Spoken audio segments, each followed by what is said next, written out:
Ladies and gentlemen, please be upstanding for the Mayor of Clarence, Alderman Doug Chipman.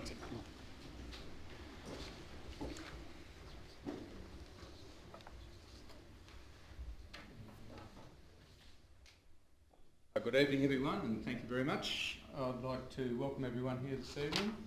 Before proceeding, I'd like to invite the Reverend Anne Perrell from the Uniting Church of Clarence to open with a prayer, please. Good evening, everyone. Let us pray. Creator God, giver of life and source of all strength, it is with thanksgiving that we recognise your presence with us this evening and that we can come in freedom to pray. You are our hope for tomorrow, and we pray for the possibilities that are embodied in the Clarence City Council, in the provision of services for health, safety and welfare of the community, and for peace, order and good governance in our city area. We pray for our Mayor and Deputy Mayor and Aldermen who represent the community. Grant them wisdom as they make decisions on policy formulation, budgeting, provision of services, work priorities and strategic planning for the Clarence community. We pray also for council staff and the expertise and advice they provide to aldermen and residents, for their responsibility for day-to-day operations and commitment to the implementation of the council's programs and policy decisions. We pray also for this meeting this evening and bless those who gather here in this place tonight. Give to all the gifts of discernment.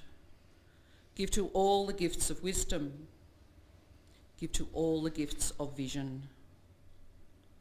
To those who lead here, grant the patience of cooperation, and to those who debate here, grant clarity of thought, and to those who decide here, grant the courage of truth. Holy God, we also pray for those engaged in the upcoming elections, for our aim is the building of a flourishing, diverse community, working together for a vibrant and prosperous and sustainable city, of which we can all be a part. Bestow on us your goodwill, that we might be a signal of hope, both here and beyond. In Jesus' name we pray. Amen. Thank you. Pardon me. Before proceeding, I'd like to acknowledge the Tasmanian Aboriginal community as the traditional custodians of the land that we're meeting on tonight, and pay our respects to elders past and present. I'd like to advise also that the meeting is being recorded audio-visually, and to those who haven't been able to hear in the past, we have brand new audio-visual equipment, and we're waiting to see just how well it performs tonight. Any feedback that you've got would be very much appreciated. Thank you very much.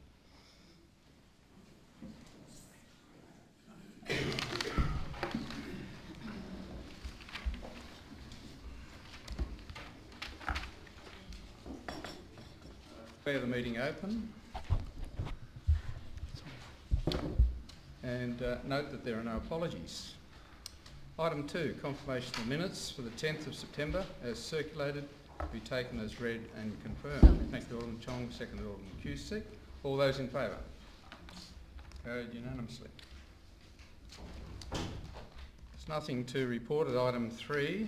Item 4 is that Council notes the workshops weren't held over the period because of the election underway, but that the agenda briefing was held on Friday, 28th of September.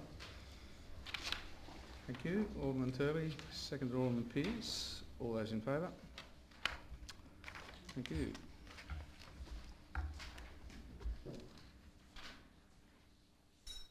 Item 5, are there any declarations of interest of Alderman or close associate?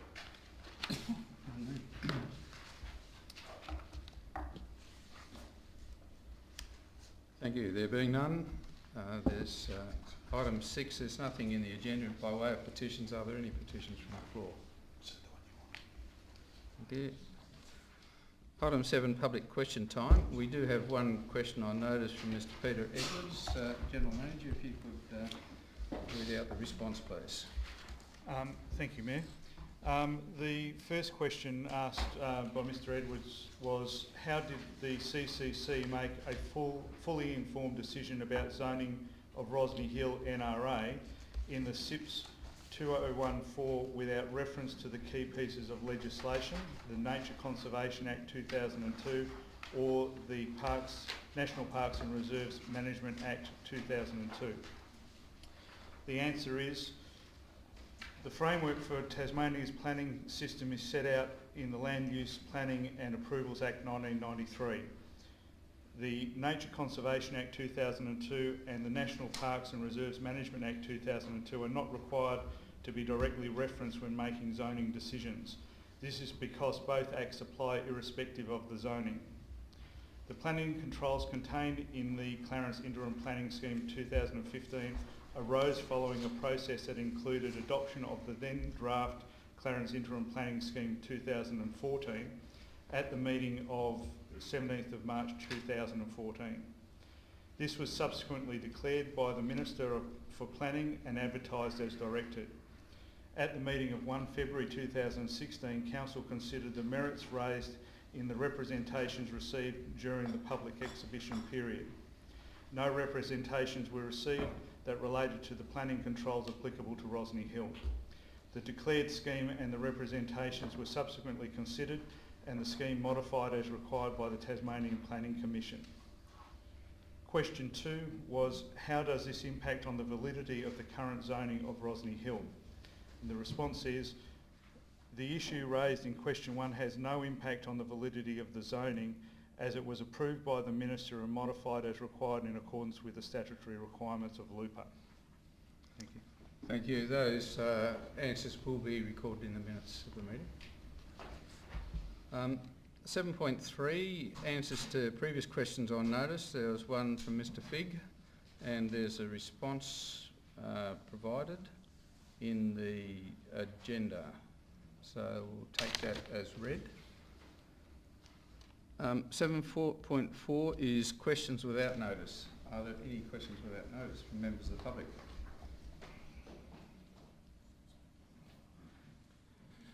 Through you, Mr Mayor. Could you please identify yourself? For those that haven't seen me before, my name is Michael Figg. I live at Lauderdale and I'm asking a question of the Mayor and of the engineers. I've been in Lauderdale for over 30 years. I've been standing in this council a number of times that you're aware of, and I've asked a number of questions. I ask again, the last time I asked this was 3 months ago, when are you going to make the main stormwater drain through Lauderdale compliant with the Drains Act? I got a letter a while ago, you came and cleaned the dirt out of a drain, yet that drain has a pump that isn't connected or working. You have the retirement village asking why the water's backing up, and I would like to know when that is going to be compliant. Mr Figg, I will take that on notice and there will be an answer in the agenda papers for the next meeting. Thank you, Mr Mayor. You're welcome. I think there's another question at the back there.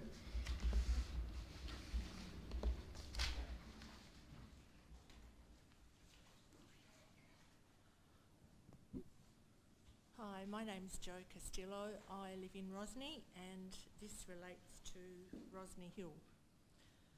Now that Hunter Developments have withdrawn their development application for the Rosny Hill Nature Recreation Area, does Council propose to put out a new expression of interest for a small, appropriately sized development? Look, I think I can take that question and say that that'll be a matter for the new council. While the council elections are on at the moment, it would be inappropriate for the council to foreshadow what the new council might do. So that will be a matter for the new council. May I ask a second question? If it's a follow-up. It's related to that one. Please go ahead. As the instigator of the Rosny Hill development, why has the council failed to address the requirements of the National Parks and Reserves Management Act 2002, as suggested by the Acting General Manager, and what guarantee can the council provide to ensure that any future proposal does address that act?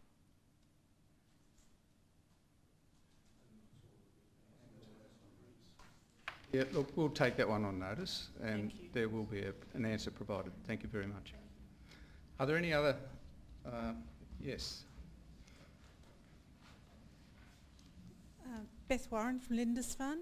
I'm curious, through you, Mayor, about the new public place bylaw and why there are some inconsistencies with other councils, such as Hobart and Kingborough.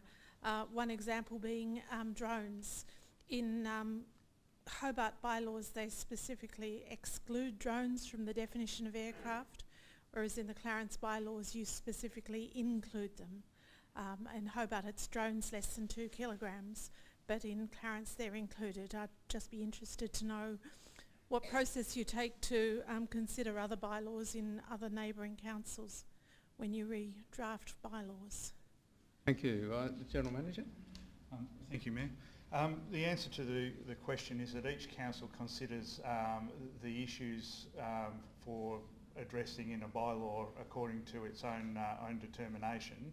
That can be done with reference to other councils and provisions that they've included, or it can be done completely independently. I might add that there will be a recommendation through the Local Government Association Tasmania to come up with some sort of template where there can be more commonality opportunities for councils. Any other questions without notice? Yes. Thank you. Tom Allen from Mornington. Sorry? Tom Allen from Mornington. Yes, Tom? My question is about the new bylaws as well. Given the justified controversy about the new bylaws, which the Tasmanian Police Commissioner said went a step too far or go a step too far, would Council consider amending or reviewing them with a view to restoring Clarence residents' freedoms rather than restricting them? Well, first of all, ignoring your implication at the end there, the advice from the Commissioner was taken on board. It was advice provided against an early draft back in February. His comments were taken on board as the final draft was finally put together and ultimately tabled to the Parliament.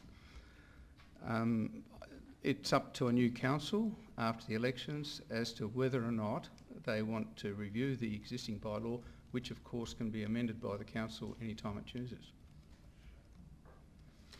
Okay, any other questions without notice? Thank you very much. Item 8, deputations by members of the public, and we have quite a few tonight. General Manager. The first deputation is Mr Craig Fazakerley in relation to 7 Blossom Crescent, Cambridge. As you come forward, could I remind all speakers that there's only an opportunity for 3 minutes and that there will be a tone at 2.5 minutes to give you the opportunity to wind up.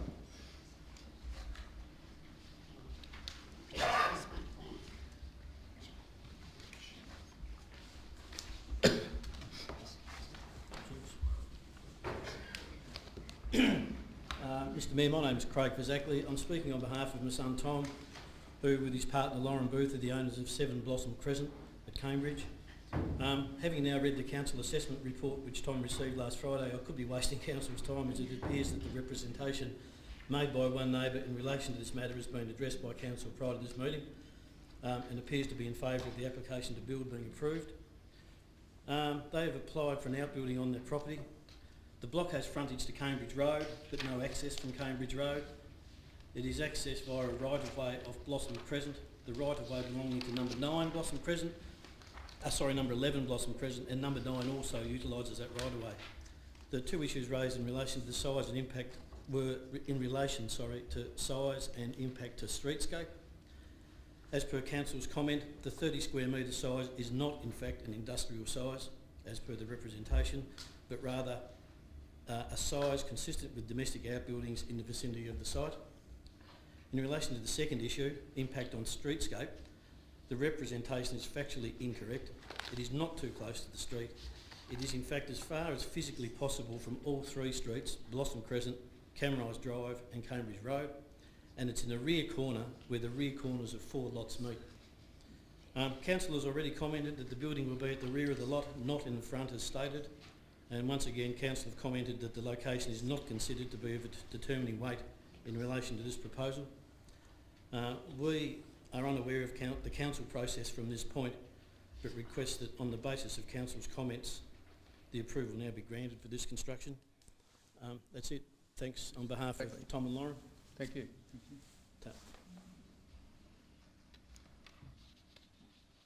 The next representation is from Xavier Carthew Wakefield in respect to 13 Watton Place, Harrow.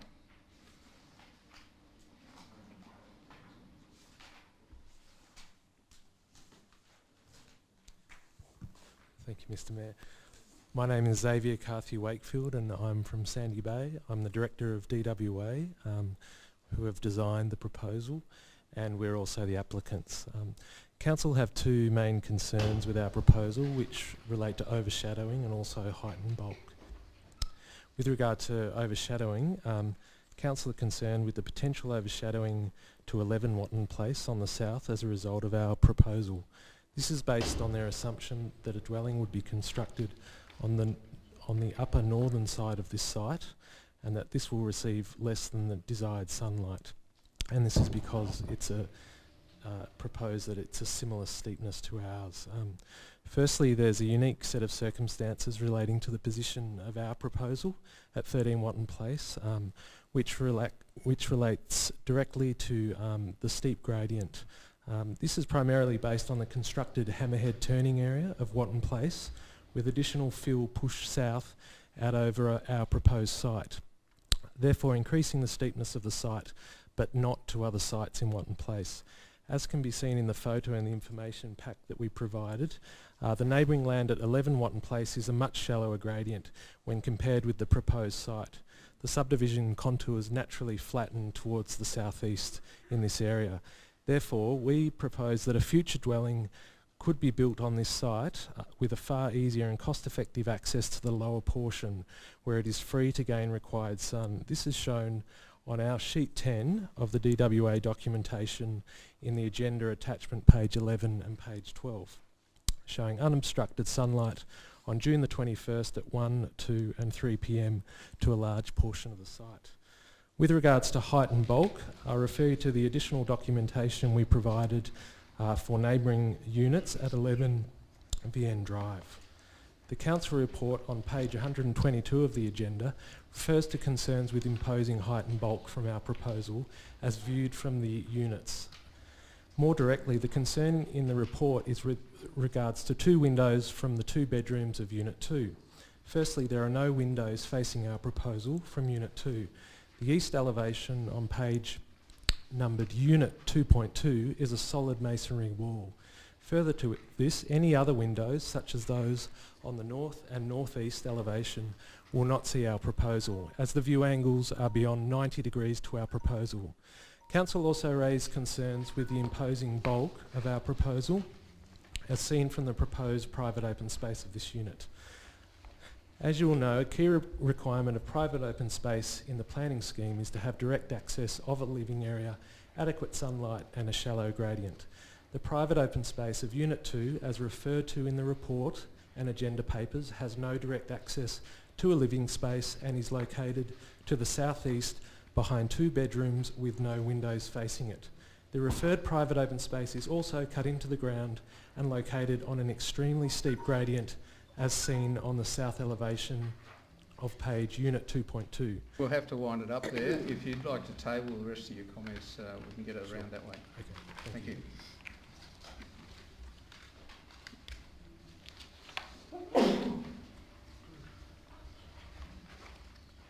The next representation is from Darren Alexander in respect to 13 Watton Place, Harrow.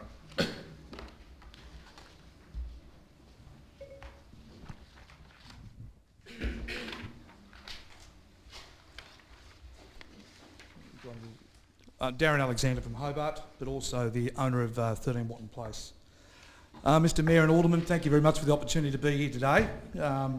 I must agree it's been somewhat a frustration for me personally and my wife. This is something we've been looking at for over 2.5 months, and the first time we put in the application for the DA, the DA went through the normal process and unfortunately found out that the council had made a mistake and the application had to be re-advised. We did that, and the first time we had no objections at all. The second time we re-advertised it under the rules, and again we've had no objection for the second time.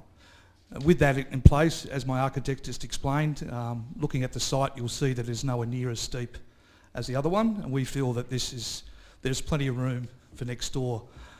I often wonder why, being an alderman myself, for those people that don't know previously, I would say I often find these things a little frustrating because you don't understand common sense. And what I mean by that is we're now talking about, the officers are now talking about a property that hasn't been built next door on a vacant block that doesn't exist, only the block exists.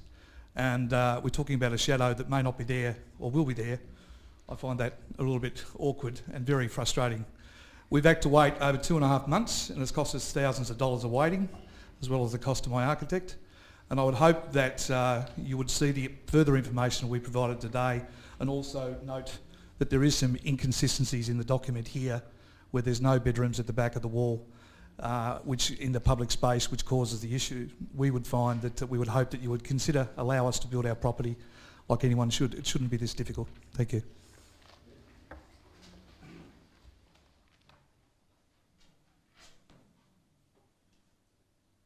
Next representation is from Mr Andrew Jenner in relation to 164 Tara Drive, Acton Park.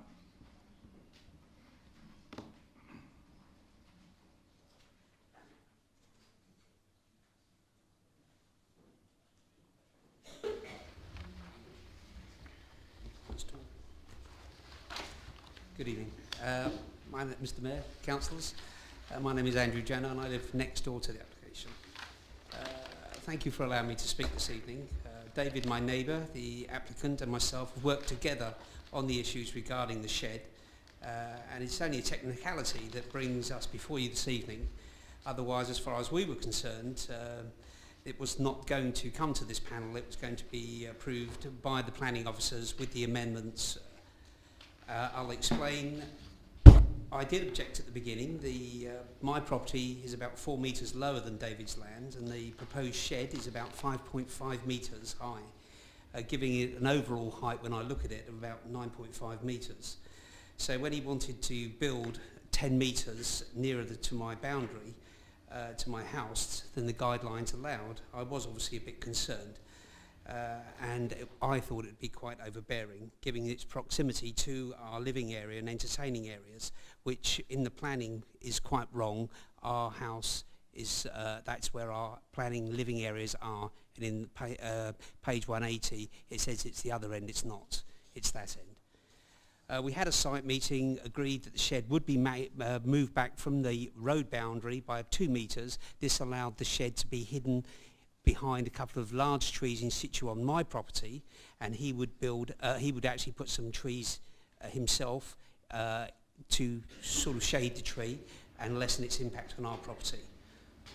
Although I would have preferred the shed, obviously the full 20 metres, we decided to be a bit pragmatic and conciliatory with our new neighbours, and so we both agreed, and consequently we both sent emails in the next day. He sent new plans in to the planners. I then sent in the same day a email saying that I totally agreed with the changes, that the 2 metres further in, and that he would put screening in, that we both agreed that the new plans would be going ahead. What I didn't do, and I didn't know I had to, is that I didn't use the word withdraw. I just said I agreed. And so consequently now it's before your panel because I didn't use those words.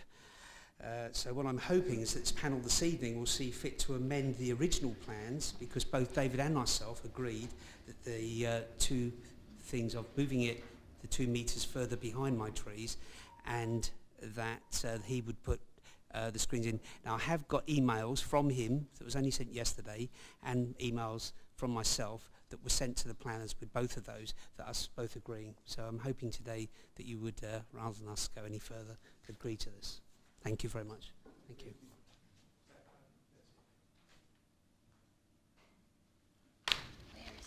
Next representation is from Chris Podets in relation to 8 Canara Road, Montague Bay.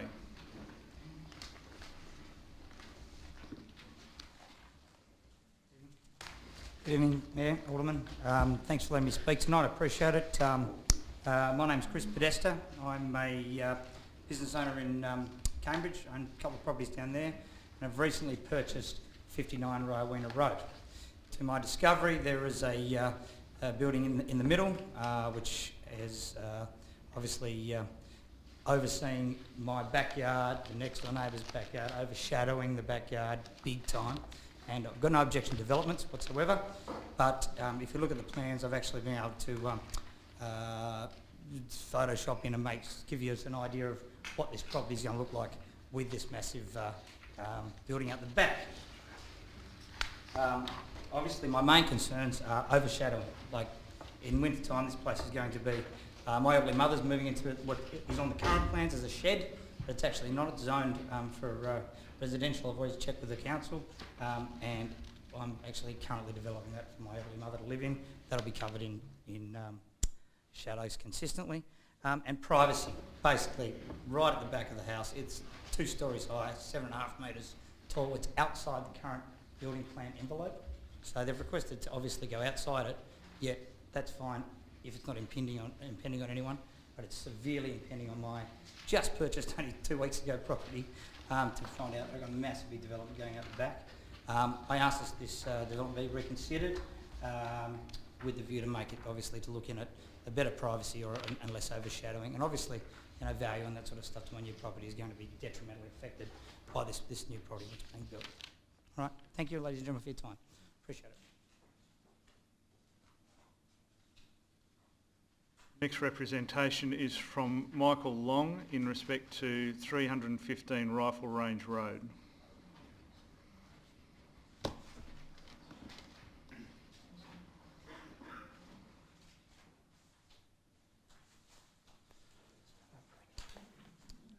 Good evening. My name is Michael Long and I'm from number 3 Dixon Point Road in Sanford. I'm arguing against the development at 315 Rifle Range Road on the basis of not meeting the relevant performance criteria and having no regards to the setback distances of the prevailing properties. Under the planning scheme of rural living zone, it clearly states one of the performance criteria: the prevailing setbacks of existing buildings on nearby lots. On the planning report, the planning report has stated on page 233 that it complies. The dwelling on 24 Dixon Point Road has a 9 metre setback, and the separation of buildings between 24 Dixon Point Road and 4 Dixon Point Road is 20.5 metres, which is less than the proposed setbacks on 315 Rifle Range Road and my property. In fact, this report is clearly misguided and false, as the dwelling that has been referred to at 24 Dixon Point Road is actually a historic fruit storage building, which is almost 100 years old and not a dwelling at all. The actual dwelling distances between number 24 and 4 is 104 metres. In no disrespect to the planning officers, I would have to say that I doubt that any physical inspection of the current area was undertaken, as this would clearly have been picked up. The proposal of this dwelling would situate exactly 25 metres from our dwelling, and it's in the current rural area. This is completely not acceptable. I myself was born and raised in this particular area and have never seen any such dwellings this close.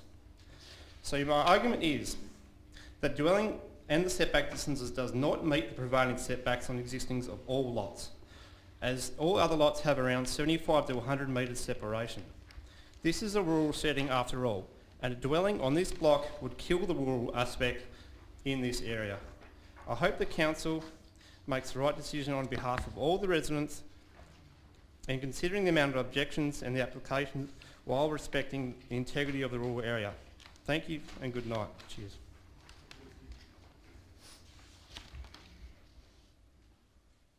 Next representation is from Ms Natasha Neelan in respect to 315 Rifle Range Road.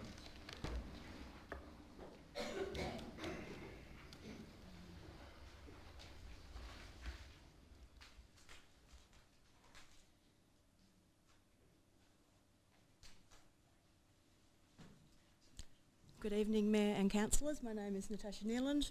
I live at 15 Dixon Point Road, so I'm actually Mr Long's neighbour. I have reviewed the report prepared by the Council in response to the 11 objections lodged by concerned local residents. I'm disappointed to read the application has been deemed to satisfy all relevant development standards when it is clearly non-compliant in regards to the 20 metre setback for street frontage as well as side and rear boundaries. I understand that Council may exercise their discretion. However, 8.8 metre front setback and 5.6 metre west side setback when the planning scheme requires a 20 metre setback is certainly beyond generous in favour of the applicant and seems to dismiss the privacy rights of the residents at number 3 Dixon Point Road and indeed the standards set by the Council to ensure that new developments are compliant and within acceptable standards. It has also been noted with some concern that in order to justify the non-compliant setbacks, the report makes reference to the dwelling at 24 Dixon Point Road with a 9 metre setback and also non-compliant with the 20 metre requirement. The dwelling is in fact a hay shed and therefore has no relevance to this report. This oversight would tend to suggest the Council chose to conduct a desktop review in response to the 11 objections instead of visiting the area and seeing firsthand the numerous concerns of the local residents. The buildings also alluded to at 44 and 70 Dixon Point Road are situated on sloping bush blocks and are in no way similar to the situation that has raised concerns for the residents of 3 Dixon Point Road and the close proximity of the proposed dwelling. Another concerning response by the Council is the comment that there would be minimal visual impacts from 3 Dixon Point Road to the new proposed dwelling. I urge the Council to stand in the driveway of 3 Dixon Point Road outside the garage doors and look towards the direction of the dismantled apple shed and with your hand on your heart, make the statement that there will be minimal visual impacts. It's a disappointing comment made in support of this application without physically being on site to make this judgment call. Further to this, the report states the current standards prevent the subdivision of lots below 2 hectares in a rural living zone in Sandford, which seems to contradict the Council approving a building development on a block that is considerably smaller than the standard the Council wishes to maintain.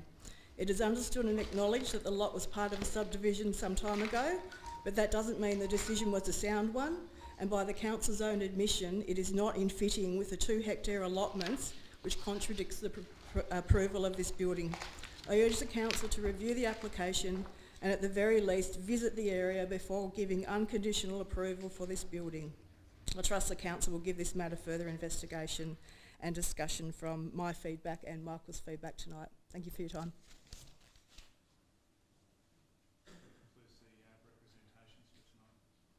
Thank you. Moving on to item 9, motions on notice. Alderman McFarlane. Thank you, Mr Mayor. My motion is in relationship to the Tasmanian Reconciliation Council. Do we have a seconder, please?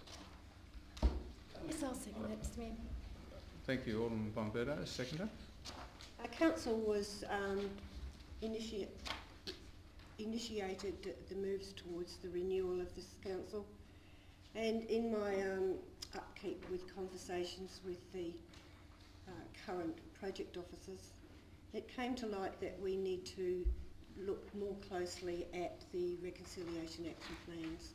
So my motion is for council to write to the Tasmanian Reconciliation Council inviting them to give a presentation regarding the possibilities for the reconciliation plans and create better communications and inclusiveness with our local Aboriginal communities. Thank you, Mr Mayor.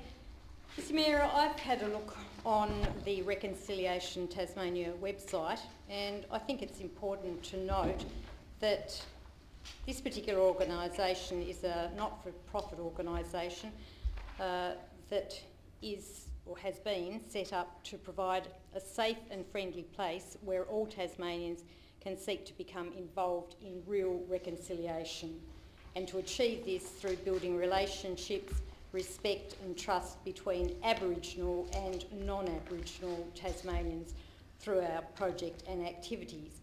It was launched in 2017, the 9th of August, on the UN's Day of the World's Indigenous People. And it has a board of 12 people 6 being Aboriginal and 6 being non-Aboriginal, and it's chaired or co-chaired by Fiona Hughes and Bill Lawson. Bill Lawson being a resident of Clarence City Council. Also on the website, it actually details the operational plan, and the operational plan, or part of it, is to set up relationships with, amongst others, local government. And part of setting up the relationship with local government is to actually promote and assist councils to prepare reconciliation action plans. And for those who don't know what a reconciliation action plan is, it's actually a framework for an organisation to support the national reconciliation movement. A RAP is a strategic document that supports an organisation's business plan. It includes practical actions that will drive an organisation's contribution to reconciliation, both internally and in the communities in which it operates. I actually think that it fits very well with many of our committees that we have here at Clarence City Council. It fits with the Community Health and Wellbeing Plan Advisory Committee, the Cultural History Advisory Committee, the Access and Facilities Advisory Committee, and the Positive Ageing Advisory Committee, which I chair. So I support this particular motion. Thank you. Other speakers. Alderman James. What is so good about this motion is in fact that it's not identifying any particular Aboriginal community. If, Mr Mayor, for instance, we had the TAC there, then I would suggest that that's really identifying one particular community, but it's not. What it's saying is that it's the Tasmanian Reconciliation Council inviting them, and that's an encompassing organisation, to be able to present a paper to this council. The other aspect of this, which I will support, and I believe it's a very good motion, is that it refers to the inclusiveness with the local Aboriginal communities. It's too bad that Lance and Helen Lesage weren't involved in this process as it's being put forward in this motion. But what is probably more important is that I believe that Kay McPherson's organisation will be included, and that is basically what this motion's all about. Local Aboriginal communities, not just one, not one calling the shots, but a group of people. And I think under the TRC, it has enough legwork over the years to be able to have credibility and to be able to drive this particular process. I think it's a good motion. It's not identifying, as I've said, a particular group. It's encompassing a whole community of Aboriginal community. And I think this council should support this motion. Thank you. Other speakers. Right, a reply, Alderman McFarlane. Thank you, Mr Mayor. This is actually a continuation of locals. As Alderman von Berto mentioned, Bill Lawson is a local resident, and so are some of the paid staff who have actually worked for council in our youth services over the years. So that interaction between us and working to go forwards is there in depth with work at our council already in place. I seek council's support. So the motion is that we write to the Tasmanian Reconciliation Council inviting them to give us a presentation regarding possibilities for Reconciliation Action Plan. All those in favour? Carried unanimously. Item 10, reports from outside bodies and single and joint authorities. Southern Tasmanian Council's Authority, there's nothing to report there. Copping Refuse Disposal Site Joint Authority, Alderman Campbell. Very briefly, the C-cell has now been completed and the first deliveries of materials are about to arrive. In regard to Tasmanian Water Corporation, there was a special general meeting of the owners' representatives held last Wednesday in Launceston, and at that 28 of the 29 councils, which represents 94% of equity, voted to agree to allow the state government to become a 10% shareholder. So the next part of the process is for a final bit of legislation to go through to enable that, and the start date's estimated to be the 1st of January. So that's where we stand at the moment. Question if I can. Sure. The 29th council. Yeah, Kingborough. Kingborough decided that they didn't want to support it for reasons that are difficult to understand. Would that be revisited at some stage, do you think? Well, not by them, as far as I'm aware. The other point that I might add to my report is that advertisements have taken place for a new chair of the board for Taswater. Miles Hampton is stepping down after a long stint, and we are in the middle of the recruiting process for a new chairman. Moving on to 10.2, reports from council and special committees and other representative bodies. Are there any reports? Alderman James. Thank you, Mr Mayor. I will table the Tracks and Trails Advisory Committee and of the 16th of August 2018. And I would just like to refer a question to Mr. I think it'd be acting group manager, but in relation to, no, sorry, my apologies, it's to Mr Lovell regarding the Barilla rivulet. Mr Lovell, the matter of the strip of land along the Barilla rivulet for the walking track, council has appealed against the decision and it will go to the Supreme Court. Can you advise in where we are with that and what stage of the proceedings the question of the Richmond Road to Council Reserve on the Barilla rivulet is at, please? If the acting general manager can take that one, please. Thank you. Yeah. Thanks for the question. Council, the matter that you refer to, we've taken advice from legal counsel in respect to prospects of appeal, and on the basis of that advice we have decided not to appeal, and the time for appeal has now passed. Part of that advice provided us with a number of other options to consider, and we are in the process of providing Aldermen with advice regarding those options. With a supplementary, Mr Mayor, given that the tribunal found not in favour of council's recommendation, does that mean then that there is probably no possibility of a track being constructed along the Barilla rivulet in that location? It seems as though we have to go back to the drawing board. We're currently working through those issues to see what options are available should we wish to pursue them. I'll table the tracks and trails. James, other reports? Alderman Pearce. Thank you, Mayor. Mayor, I have the minutes of the Lindisfarne Community Activity Centre for September, and also, Mayor, the Lindisfarne Community Activity Centre Annual General Meeting. And I've got to say, Mayor, it was very good to see such a large crowd and all positions filled at the AGM. Yeah. Thank you, Mr Mayor. I have the minutes of the Business East Board of Management meeting for August. Alderman McFarlane. The minutes of the meeting for June and August, Cycling South. Thank you. Alderman Blonderto.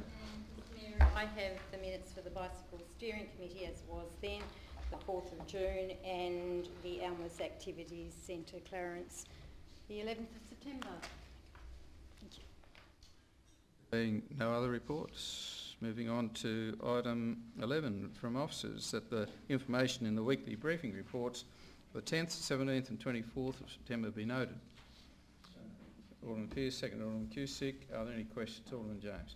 Thank you, Mr Mayor. I refer to the 24th of September weekly briefing report, and on page 2, outgoing correspondence to the Department of Education on the Cambridge Primary School Master Plan. On page 3 of 38, it refers, amongst other things, that I will be, and this is from the Acting General Manager to the Director at the, of Facility Services, Mr Nelson, and I quote, I will be in contact in the next few weeks to discuss the timing and logistics of the community consultation requirements set out in C above, unquote. My question through you to Mr Nelson is, what is the stage that we're currently at in relation to the timing of the community consultation in relation to this matter? Through you, Mr Mayor. At this stage, I have spoken with the representative from the Department of Education verbally and then followed up with the letter. We haven't had detailed discussions regarding timing, but I can indicate that the Department of Education was happy for the consultation processes to occur between now and the end of this year. Any other questions from the weekly briefing report? In that case, I'll put the motion that the info be noted. All those in favour? Carried unanimously. There's nothing to report at 11.2, so I'd like to advise now that Council intends to sit as a planning authority under the Land Use Planning and Approvals Act. Thanks, Mr Lovell.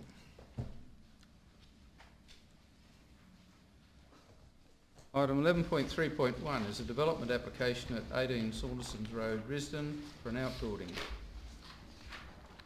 Thanks, Alderman Pearce. Seconded, Alderman Chong.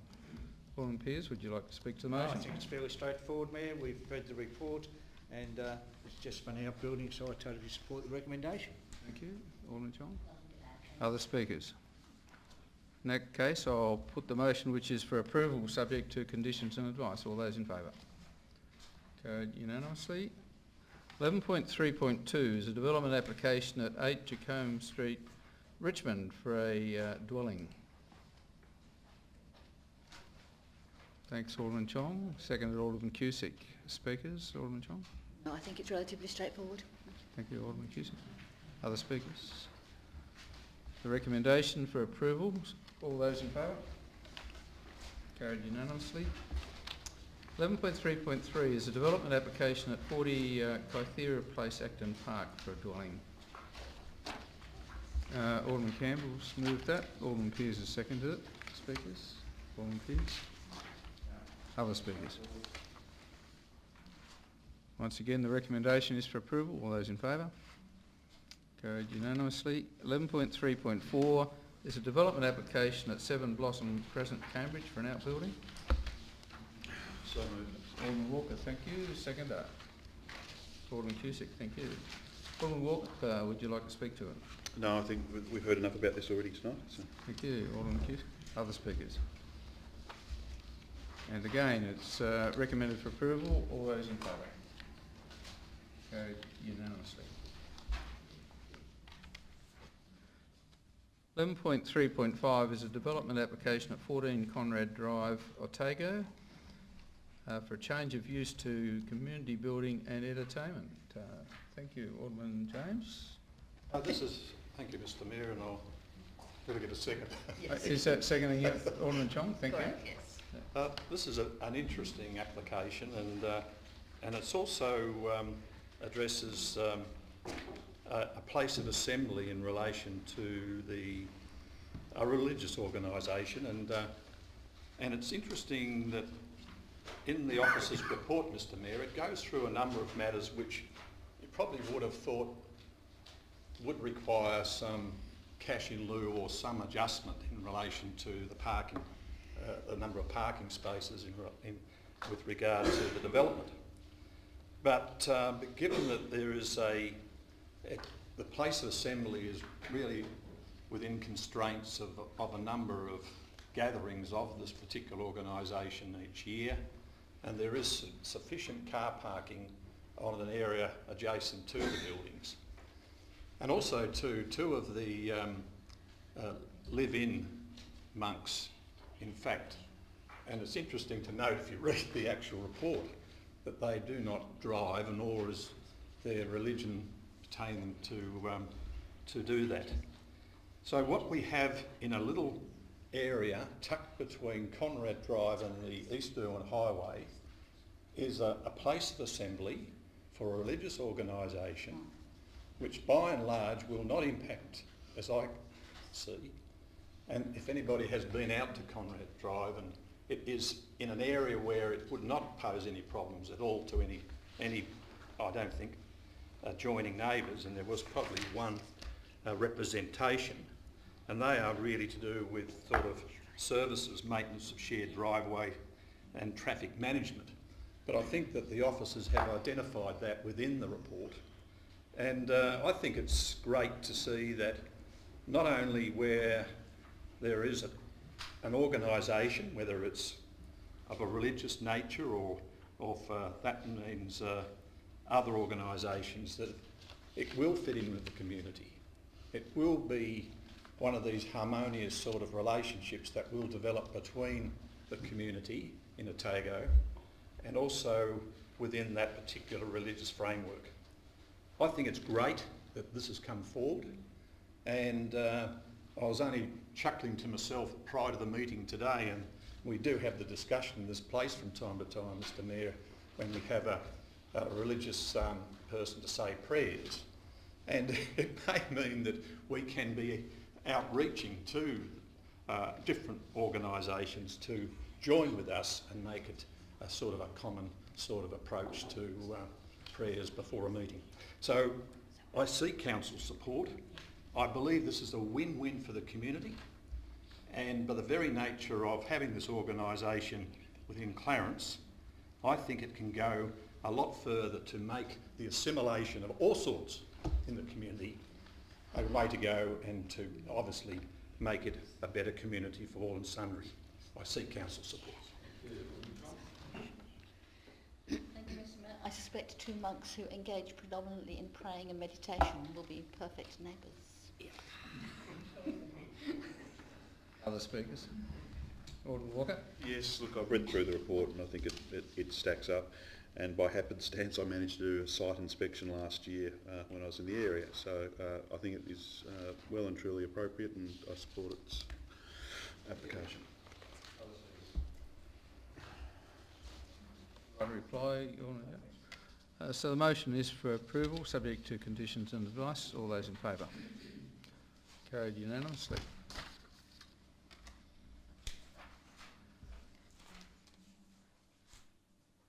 7.3.6 is a development application at 13 Watton Place, Howrah, for a dwelling. Alderman Thurley. I wish to approve in accordance with Gen AP1 endorsed plans the impact of overshadowing. Could I ask for a seconder before you proceed? Alderman McFarlane, thank you. The impact of overshadowing is hypothetical, given it is a vacant lot. The site adjacent is much shallower and the visual amenity is not affected. Again, it's based on the existence or non-existence of a building adjacent, and I recall around this table that we have not allowed the considering of a vacant lot as a consideration before. So in this particular case, it's hypothetical. We are, as a council, assuming that the location of a proposed building would occur in a suggested location, and that is again hypothetical. Alderman McFarlane, a seconder. No, is Alderman Thurley supporting a refusal? Yes, I was going to ask you something. No, the motion is for approval. I wish to approve.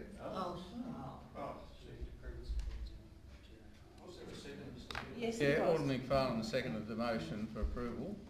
Through you, Mr Mayor, where is the alternative motion? Yes, that's right. Because it confused. Yeah, this is well, we don't have one circulated. Perhaps we can get one typed up and come back to this one shortly. Mr Lovell, are we able to provide? We can, but I can't stay here for the rest of the Yes. Yeah. Okay.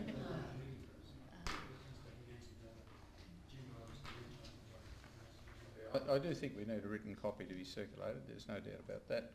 So I'll take a procedural motion that we defer this until later in the meeting. To the end of the planning items. Seconder for the procedural motion. Thank you, Alderman Cusick. Being procedural, there's no debate. All those in favour of deferring this until later in this meeting? Against? That was carried unanimously, I think. Right, General Manager, we need to be able to get some words together for this.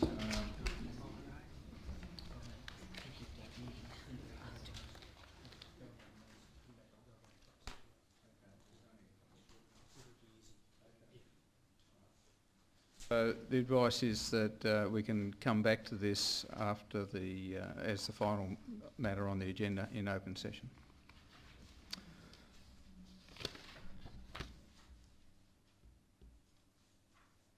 Item 11.3.7 is a development application at 54 Frederick Henry Parade, Cremorne for additions to a dwelling.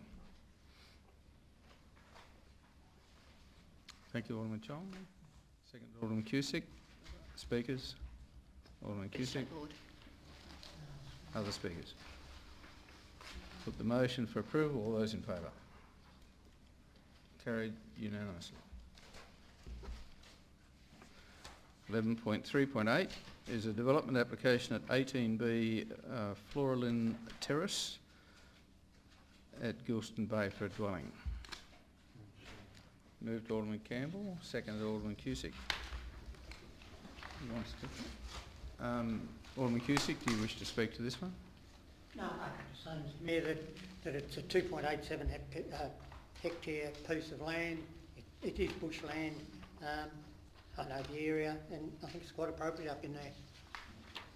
Speakers, Alderman Farm. Yes, Mr Mayor, I would like to speak to the fact that this area has a rare and endangered species of native grasses, and within the report it comments that from the consultant's report, the flora and fauna report, that that the grasses would be able to cope with the building of the driveway because it would disturb the soil and they would grow better in the disturbed soil. In the past we've had a numerous environmental and sustainable building ideologies for water and the native endangered species of an area, and I would like to see us look for ways and means of creating support mechanisms for them. Obviously, to me, from a common sense point of view, these grasses are not going to home themselves in a driveway, but they would probably use the soil, the runoff areas for water from the road as areas where they might repopulate. And for us, I feel that even though there isn't a legislative requirement, this particular grass is rare. And for us as a council, it wouldn't hurt to ask for these plants to be re-established within those areas that are going to be disturbed and used for water runoff, for instance. How difficult is that for us to ask for that? It needs to happen prior to a DA, and we need to establish that ideology within the development and developers, because we need to protect those things that we've got that are special to us. So I would like to see the staff putting a little bit more effort into re-establishing these plants in areas where the applicant can place them with no detriment to anybody. Speakers on this motion. Alderman Campbell, you want to comment? So the motion before the chair is that we approve this subject to conditions and advice. All those in favour? Carried unanimously. 11.3.8, 9 is a development application at 164 Tara Drive, Acton Park for a dwelling and outbuilding. Alderman Pearce. Thank you, Mayor. I'd like to move an amendment now, hopefully, and I gave these out on Friday and I hope I've given them to everybody tonight. But the motion reads, the Council adopts the officer's recommendation subject to an addition to the following conditions. 2. Amending plan showing the following details must be submitted and approved by Council's manager, City Planning, prior to the issue of a building permit certificate of likely compliance for building works. That is, the outbuilding setback be 40 metres from the boundary fronting Tara Road, the landscaping to the east of the outbuilding, which extends for a distance of 6 metres north and 6 metres south of the outbuilding, contains species suitable for screening. When approved, these plans will form part of the permit.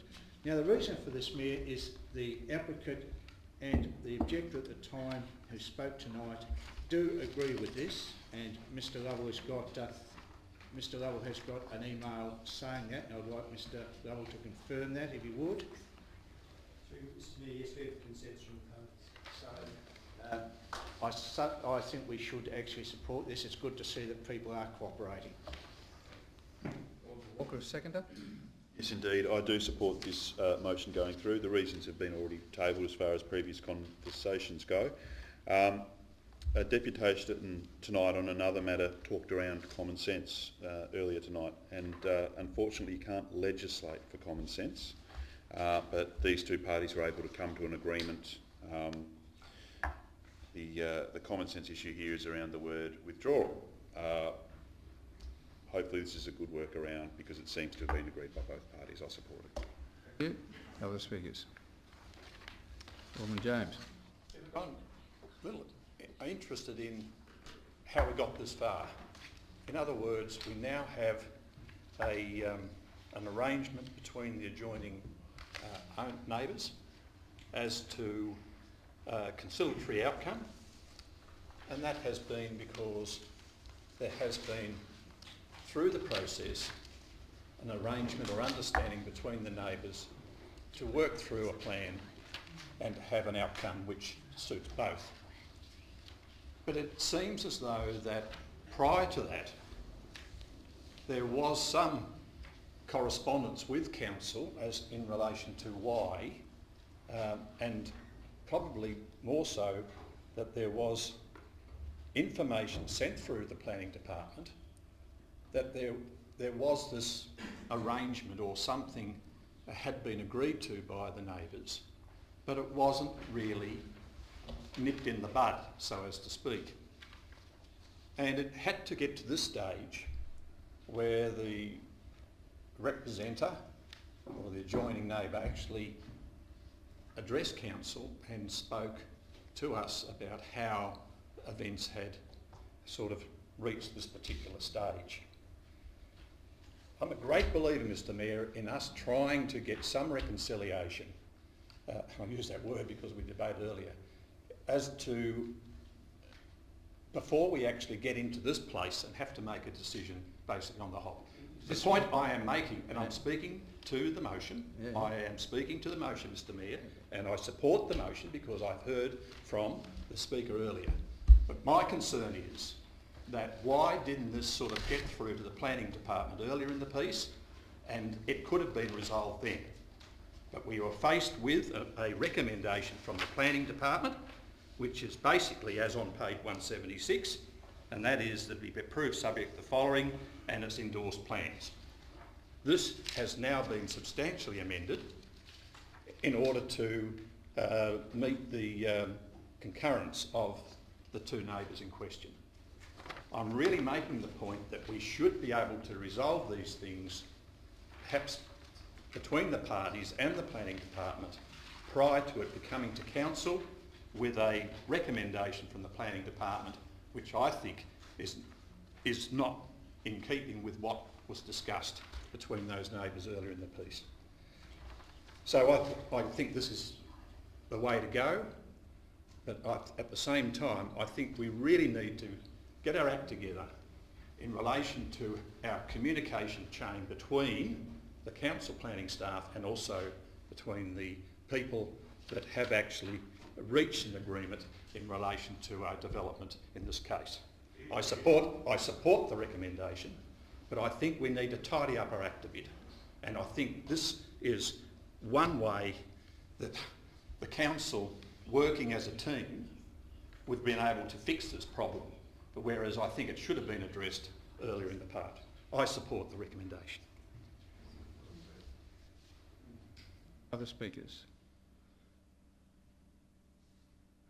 I I think we ought to acknowledge that the planners have constraints to operate within, and I will speak in their defence here that it is important that they play a straight bat, and at the time this report was written, they acted on the best information they had, and the fact that there's been a negotiated settlement, I agree with you, is an outstanding outcome ultimately. But I wouldn't blame the staff for the fact that it's come to us, and we should actually be pleased that we are able to participate in a negotiated outcome from time to time. Any other speakers? Right, a reply. Alderman Pearce. Thank you, Mayor. And I can answer Alderman James's question there. The fact is it was just too late. It was we all know the agenda is printed Wednesday and it was just too late. That's why. But look, I'm just pleased. And I did phone Mr Lovell to see if what had happened. And we all know when the agenda is printed. But look, it's an outcome. It's great to have an applicant and an objector agreeing. So look, let's pass it, let them get on with it, and to have an agreement is fantastic, I reckon. So the motion is as amended by Alderman Pearce. All those in favour? All those in favour? Carried unanimously. Thank you. Moving on to 11.3.10. It's a development application at 8 Canara Road, Montague Bay for 3 multiple dwellings.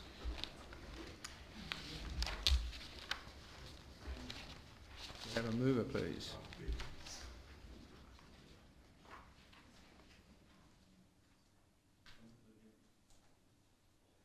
Up and move refusal. Okay, do I have a seconder for refusal? Subject to conditions. Well, we'll have to once again send this back for some wordsmithing before we can deal with it, but... Mayor, I'd like to move the officer's recommendation. Okay, is there a seconder first of all for the refusal, which we don't have in front of us at this stage? No? Okay, then I'll take your move for the officer's recommendation. Is there a seconder for that, please? Alderman Von Berto, thank you. So, Alderman Hume. Mr Mayor, the reason I'm moving the officer's recommendation is basically because of what they've explained in the report. We have a representation here that raises a number of concerns, but if we look at the application against the relevant performance criteria, well, first of all, there was an objection related to privacy, but the privacy performance criteria couldn't actually be considered because the development actually met the acceptable solutions in relation to privacy. As we know, under the planning scheme, a development has to either comply with the acceptable solutions or the performance criteria. So the acceptable solutions in relation to privacy are satisfied. When we go to overshadowing, we know that there is a definition within the scheme. The performance criteria does refer to unreasonable overshadowing, but we do have a definition in another part of the scheme that explains that that means that an area has to have 3 hours of sunlight or 3 hours of solar access during the winter solstice. And that's been satisfied on the basis of the assessment of overshadowing, and loss of value is another issue that the objectors raised, which actually isn't a matter that's considered relevant under the planning scheme. As sympathetic as we may be to the concerns raised by the representative, I believe that this development is compliant with the planning scheme, and that's what we as a planning authority need to assess. Umberto? Yeah, I believe that Alderman Hume has very ably overviewed the officer's reasoning for the recommendation that they are putting before us. Thank you.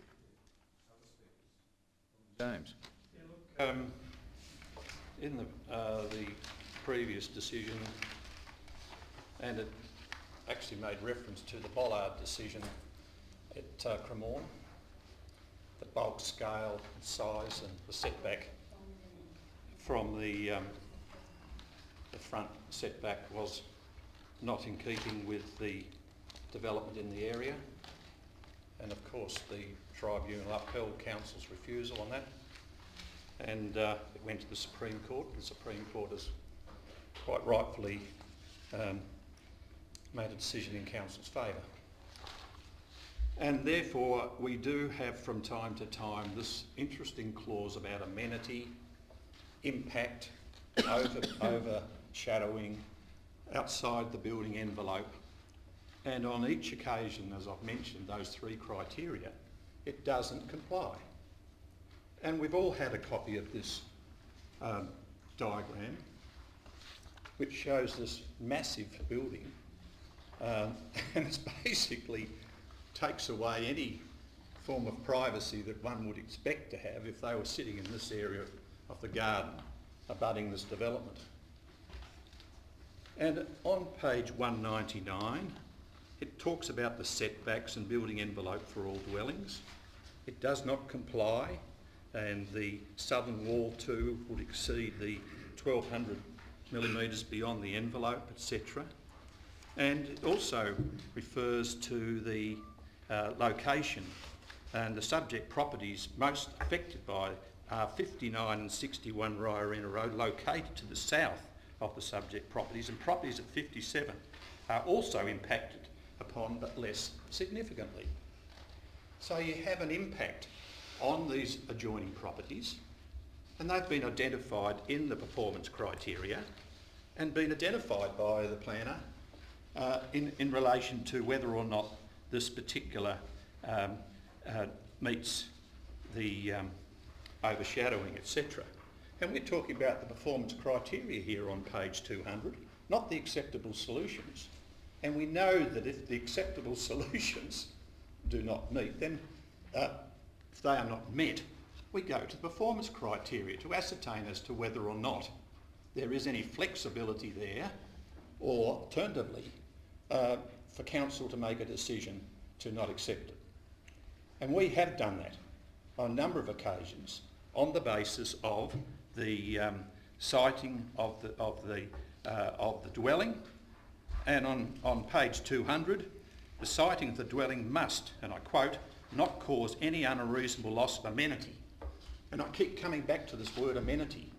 And in the definition of the Clarence Interim Planning Scheme, the index, it goes into great detail to talk about amenity. And the amenity is basically, in a nutshell, how it impacts upon the on the harmonious relationship and privacy that people and people basically can expect to have in a particular location. So look, it doesn't meet the performance criteria. And if it doesn't meet the performance criteria, and there are objections, then really council has the discretion to refuse a proposal. And I will not support the recommendation because I believe that council has adequately covered in the performance criteria on page 200 those relevant aspects which relate to the amenity and the impact that this monstrosity will have on the adjoining neighbours. Thank you, Mr Mayor. Yeah, this proposal is concerned to me also. I didn't second Alderman James's motion because I wanted to hear what other aldermen had to say. But amenity, bulk and scale are the issue here. And as Alderman James said, the subject property is most affected, located on the south of the subject property, which means with the sun travelling through the northern sky, they're going to lose sun and they're going to lose amenity. And I don't think I can support the motion.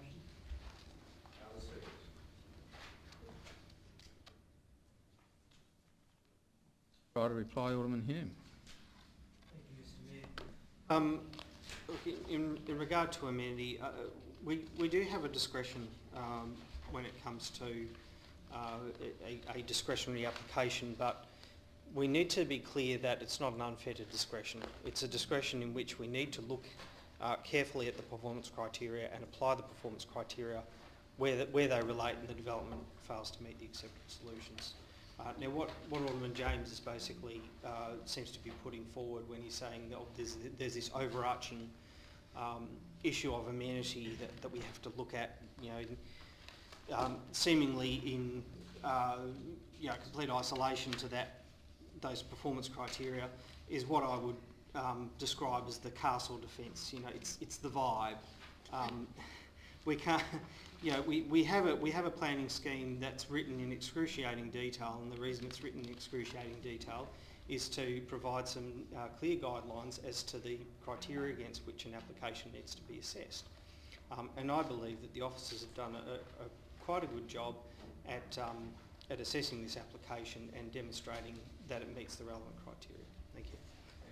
So the recommendation is for approval, subject to conditions of advice. All those in favour? Against? The motion is carried.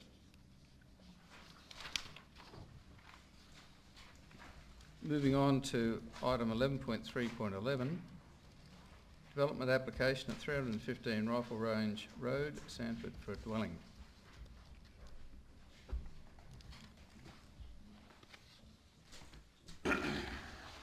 Walker. With some degree of reluctance, I'm moving this motion. Seconder, Alderman Hume, thank you. We had several representatives tonight, and I think their perspectives about the impact are tangible, and there will be an impact on their situation.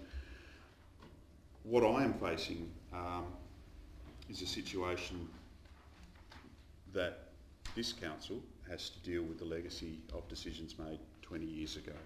So whilst we can turn to page 242 and see that lot 315 is indeed an outlier, it is indeed the runt of the litter when it comes to all the sizes of the blocks. It is tiny relative to the others. However, when we're making this decision tonight, it's not in the context of the 2 hectare scenario, but as with what is written on page 236. Whilst the subject site is significantly smaller than the surrounding lots, it was approved as part of a subdivision 1998-15 in 1998 as part of a balanced lot. It was originally part of the parent titled created lots on the Valleyfield Road. The subdivision was approved under the Eastern Shore Area 2 planning scheme, which had different standards regarding acceptable minimum lot sizes in the rural living zone. Given this, it currently has a title that allows it to be developed independently. Lots below the size specified in the acceptable solution can be assessed against the performance criteria. And down a bit further, we see that the minimum size for 2 hectares is indeed 2 hectares for Sandford. Therefore, the creation of sub-minimal lots such as a subject site is now prohibited under the scheme. So that is the bind, that is the shackles with which we make this decision tonight. Those that were around the table and were making decisions in 1998 can reflect on what they might have done in this instant, but I'm inheriting this here tonight now. And as such, I've read what the planners say, and whilst mindful of the representations tonight, sitting as a member of the Planning Authority, I feel compelled to have to support this. Mr Mayor, it's actually deliberately written into the performance criteria that when we look at the discretion outside the acceptable solution when it comes to building setbacks, that one of the things we have regard to is the size and shape of the lot. So we're talking about a very small lot, and that constraint is recognised in applying the performance criteria. There are a number of other criteria, of course, but they have been adequately addressed by the planning officers. I just want to also refer to a point, because it was pointed out by the representatives that an error may have been made in relation to referring to the setback of the building on 24 Dixon Point Road and saying that was a dwelling. That particular performance criteria refers to the prevailing setbacks of existing buildings on nearby it refers to buildings. It doesn't specify whether those buildings need to be dwellings or not. So if the planning officer has indeed made a mistake and mistakenly identified that building as a dwelling, it is a building, and that fact is actually irrelevant in terms of applying the performance criteria.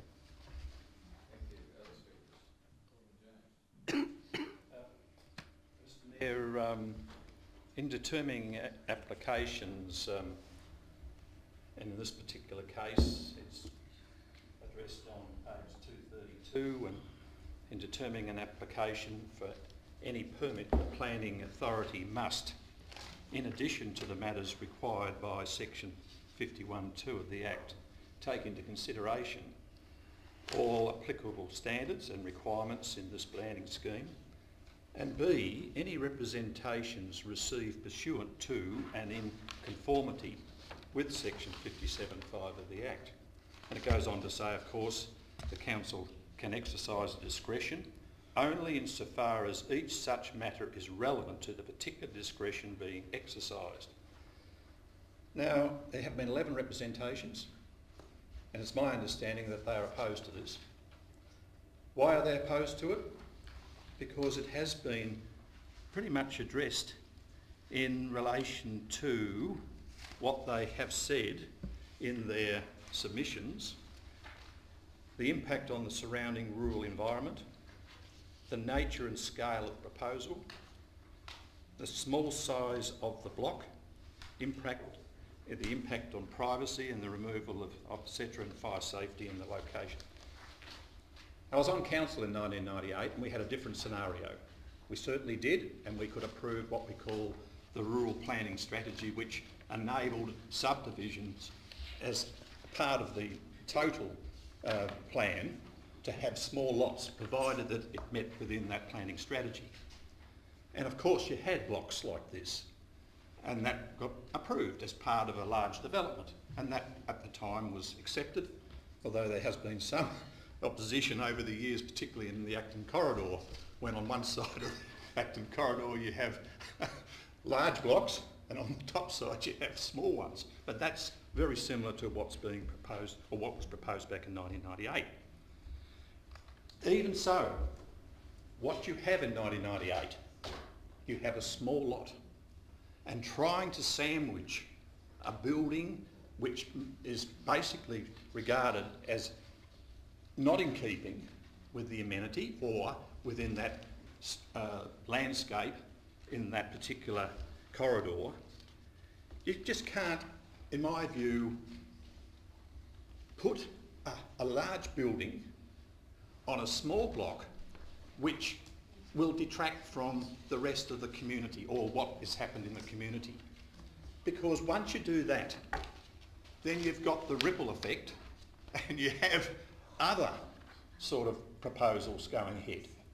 And the nature of that rural community, and I love it so much because I have friends who have own blocks down there and have their horses, and they have this rural environment.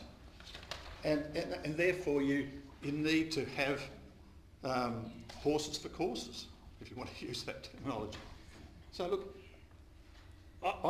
I think that 11 representatives have raised some very interesting points, and it's impacting upon their amenity, on their surrounding area. And I think that we need to give justification to that, because they have to live in the community.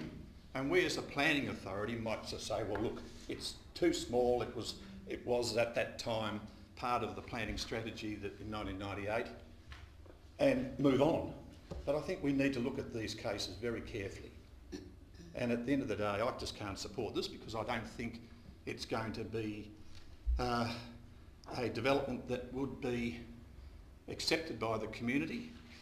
And even though we've had 11 representations, I'm sure there are many others that wouldn't like to see the change or the nature of the area. And even though I may be accused of being anti-development, and I've heard this term for the last 25 years, but it doesn't mean that I am anti-development. Oak Downs, I was one that supported Oak Downs, the Glebe estate. But anyway, that's okay, Mr Mayor. The fact is, I think we should have a look at this carefully. Thank you. Other speakers? Alderman Mr. Cusick. Mayor, can I get some clarification from Mr. Lovell on this? Sure. Now, it says that the block was part of a subdivision, as has already been said, it's 1,800 square metres. Mr. Lovell, if the 20-metre setbacks were enforced, would it be possible to build a house on this block? If you had 20 metres back and sides, could you actually fit a house on the block?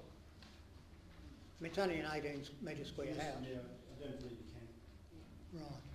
So that would mean the block would be useless. Yeah, Other speakers. Alderman Thurley. I think on reading the report, this block has its own title, obviously, and it's got title. Its area is significantly less than any other areas, but the circumstances under which it was subdivided were applicable back in 1998. Yes. No, they weren't. Yes, they were, John. It was Look, cut off by the road. order, please. Order. I'm reading a report that says the subject site is significantly smaller than the surrounding lots. It was approved as part of a subdivision in 1998 as part of a balanced lot. It was originally part of the parent title that created lots on Valleyfield Road. So the reality is that before this council is a legitimate application based on its own set of circumstances. Now, do we have the capacity here to alter the facts, or do we have to judge it on its merits? And what you have to do is always judge it on its merits. You can't go, well, I don't want this certain circumstance. I don't necessarily like this. I don't either. But that the reality is that that's the facts. It's got a title, and the 5 metre setbacks are the acceptable consideration for this particular block. And when you look at the setbacks, they actually exceed 5 metres, so there is no real justification for not approving this. Other speakers. Alderman Campbell. Yes, Mr. Mayor, this block was actually created by the, not by accidental subdivision, but because we reconstructed Rifle Range Road there, and it left this, cut this off the parent title and left it isolated. Now, I used to go around that corner for 31 years, some 15 years or so back, and now, personally, I think the setback should apply. It was never the intention for it to end up in a building allotment. It was just an adjunct barn that served the remaining title while it was progressively subdivided over a period of at least 20 years. So it's a legacy. It's a legacy we didn't need, but we've ended up with it, and you can put your interpretations on it, but it's not suitable really in the circumstances. Other speakers.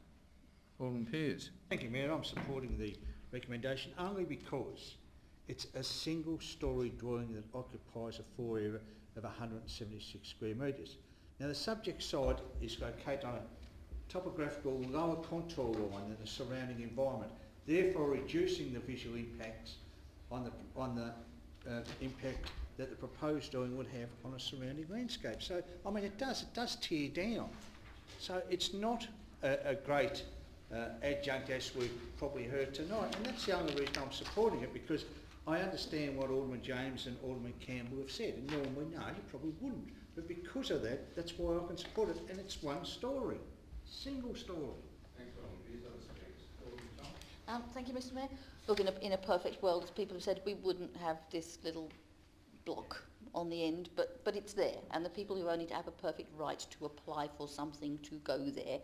As Alderman Pearce has said, it's actually quite a small development. It's 10% of the land that's there, 11 including the deck. It's a relatively small development. I think we should approve it with the conditions that are here and make the best use of the site possible. Umberto? Alderman McFarlane, I think you have the nod. We have had a number of other occasions where we've had these sorts of difficulties with sheds being built in the 20-metre rural road offset, so buffer zone, whatever. So I have a difficulty with the shed even being there in the first place. For me, again, I feel that I understand the difficulty with it being titled, but that title was not given in the sense for a development purpose, but purely for the ability probably to retain the shed there on another property title. So I can't support this at this point in time, because even though it seems like it's a normal movement forward, if a shed's coming down they put something else in its place. However, there's a big difference between a habitable building and a shed. As pointed out by Alderman Walker, and on page 237, currently there is a title that allows this development. I think the key to this particular issue is that this is an existing sub-minimal lot. That's really important to note. And as it says on page 240, the lot was created as part of a subdivision. Residential development is a no permit required use, and therefore there is an expectation that a dwelling can be erected at the site. The current standards prevent the subdivision of lots below 2 hectares in the rural living zone in Sanford, and therefore not creating any precedent. We're not looking at it from the perspective of if this was to be considered now. We are looking at it as an existing sub-minimal lot. That's really important. The other aspect that I want to actually pick up on is that Alderman James actually said it was a very large development. It isn't. As Alderman Chong said, it is a small-scale development. It is actually going to take up, the footprint of a dwelling is going to be 11% of the lot. The other important aspects are that the actual dwelling, or the actual proposal, the garage is going to be adjacent to the nearest property, and that there will be no overlooking as far as the dwelling is concerned, and also that the height is a single dwelling at 4.2 metres high. I think it's important to note that with it being a sub-minimal lot, what the issue is that's created is in relation to the setbacks. And if you look at the performance criteria that relate to the various setbacks, you will see that the officers have actually noted that they believe that all of those performance criteria are actually complied with. So from that perspective, taking into account all of those aspects, I actually support the officer's recommendation. Thank you. Thank you. Any other speakers? Right of reply, Alderman Walker. Look, through you, Mr Mayor, I do appreciate the contributions of all of those around the table tonight on this matter. I'd acknowledge the historical context that Alderman Campbell was able to bring to this, Mr Mayor, and that future council may well miss some of that corporate and historical memory that we've been able to take into account over the time. As I said before, we're dealing with the legacy of a previous council 2 decades back, and the subdivision situation that was left in there.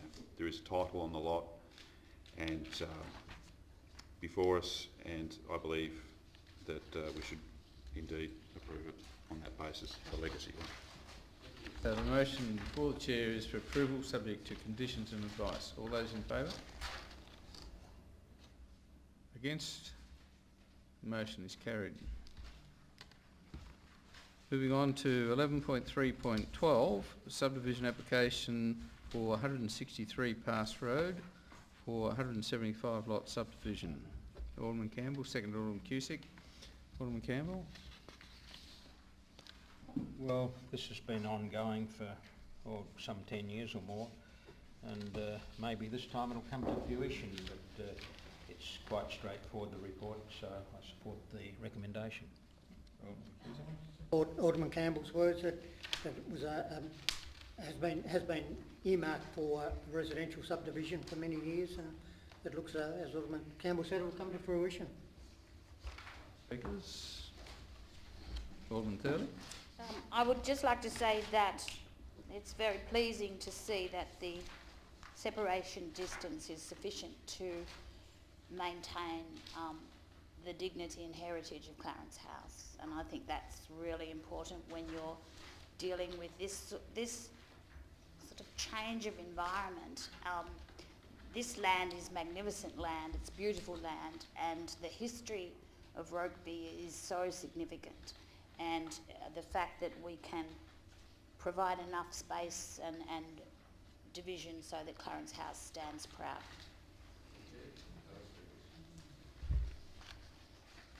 I too support the application.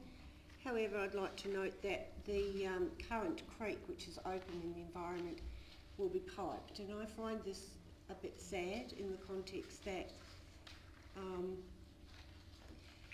surely we can consider those creek areas to be of high relevance to public open space and amenity, and I do think that just having an engineering outcome is sad for the area, considering the amount of time and the water capacity of that creek. So I look forward to seeing how it copes with the flooding.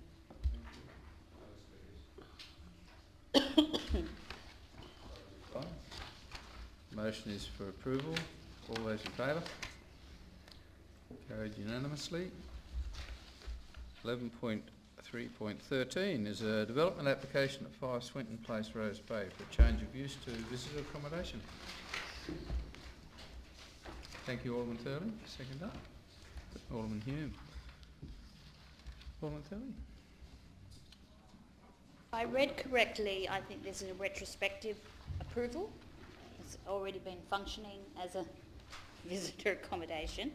And having had some experience myself at what it means to have this change of use, this is the type of approval that's required, or what is referred to in the community when people decide to change the use of their properties from a residential rental to a intermittent tourist accommodation. So it's very pleasing to see that this has come before council.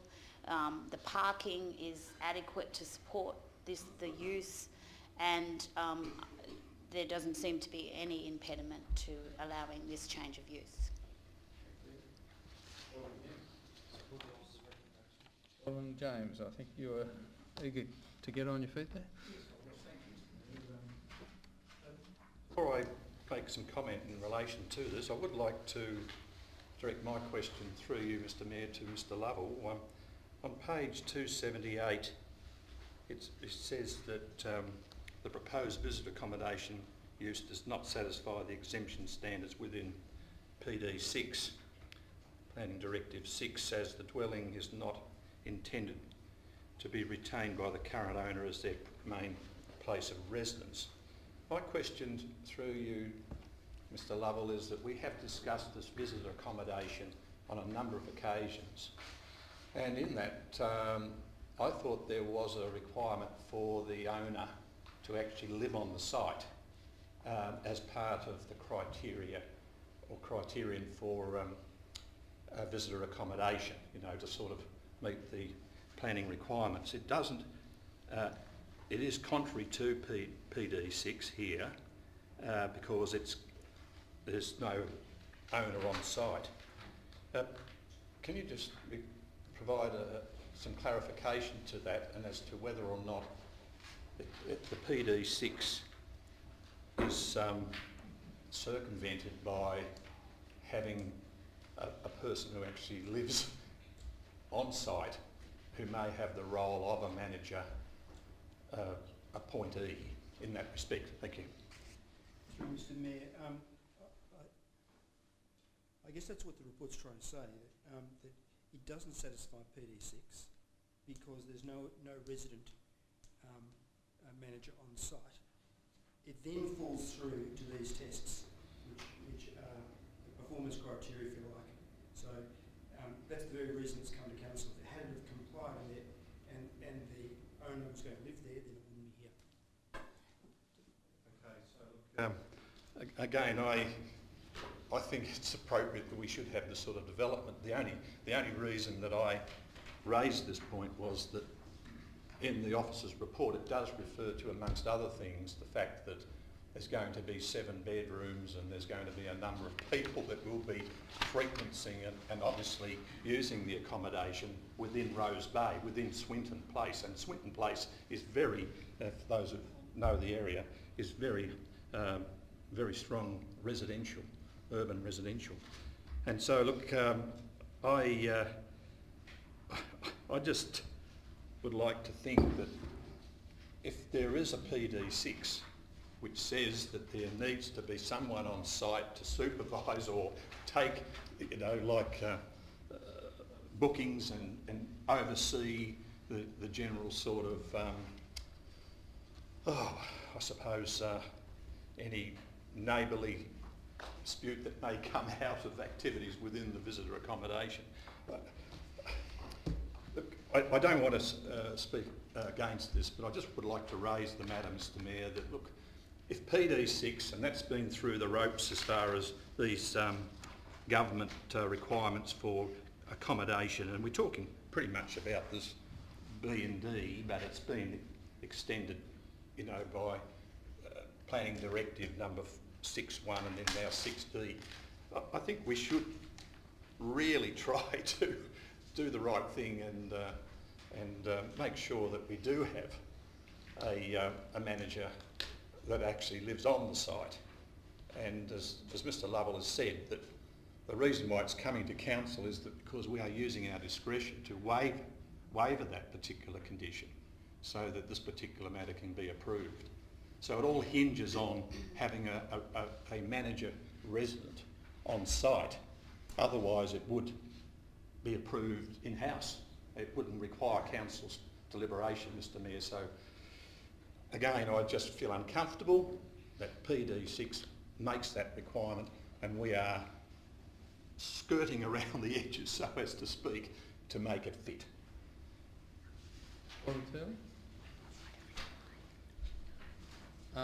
Yeah, I know you moved it, but is there anyone else that wants to speak to this?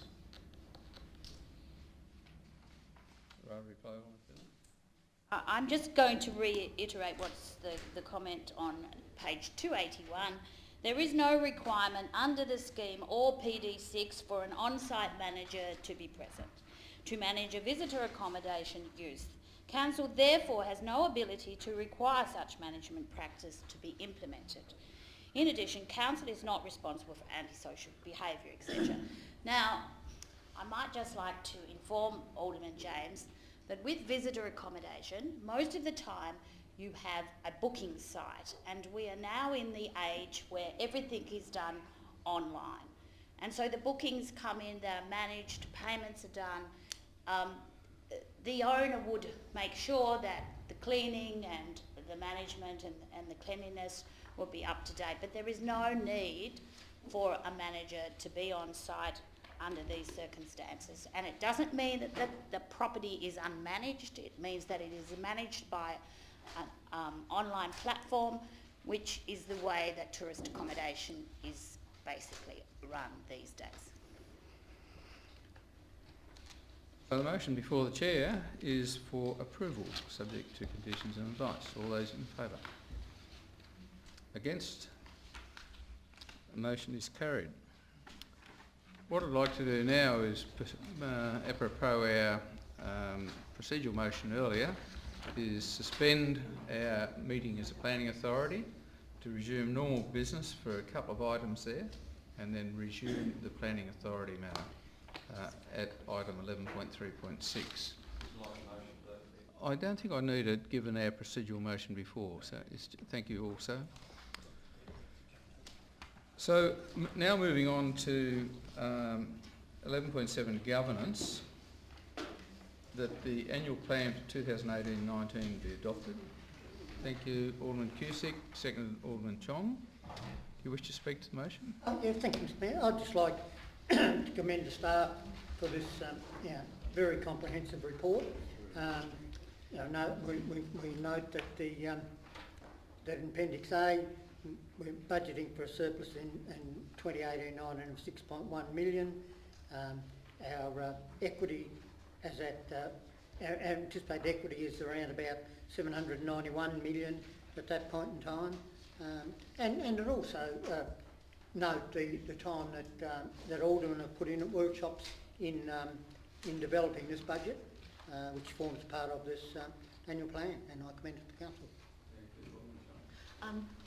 Thank you, Mr Mayor. I'd just like to reiterate what Alderman Cusick has said and just say obviously the annual plan sets out the operational work of Council over the next 12 months.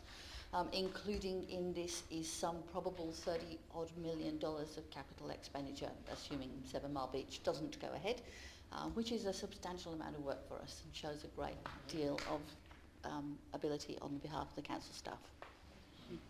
Other speakers, Alderman Hume. Mayor, I'd like to ask a question about the annual plan. On page 355 of our agenda,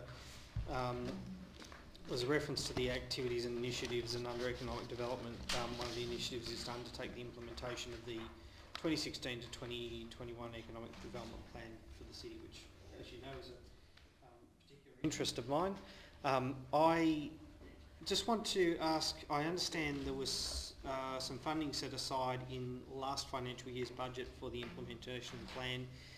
Is that now going to be the responsibility, like monitoring the project progress of implementation, will that be the responsibility of the Economic Development Officer, or is there going to be some kind of external support for that? And either way, what sort of mechanism could there be for updating council as to the progress against the actions in the Economic Development Plan?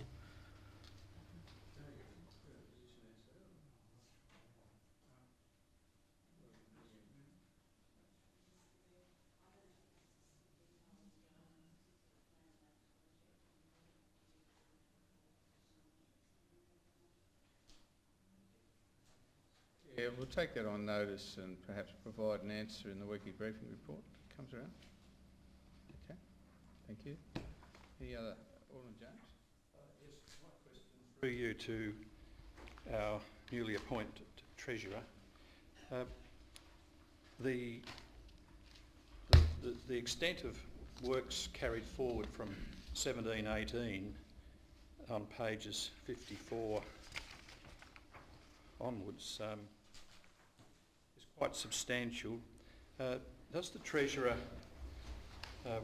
foresee most of these projects being completed before we embark upon the other projects that we have passed in the 18-19 budget, as far as capital works is concerned? Set the microphones on there. It's yeah.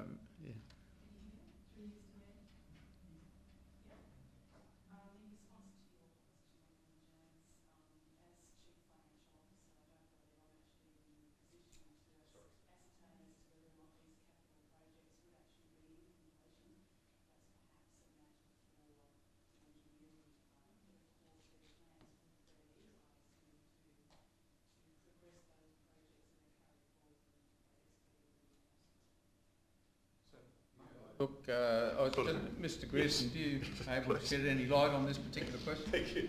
Yes, Mr. Mayor. Probably sort of deferred for many reasons, as you'd be aware. It's not a matter of waiting, putting the new project on hold. The two things will happen in tandem. So we'll get on with delivering the 18-19 projects, which is new, and at the same time we'll be That might stretch our resources to the extent that we might need to pull back, etc. But you believe that we can not only handle those projects from 17-18, but 18-19 in tandem, sort of. Is that right?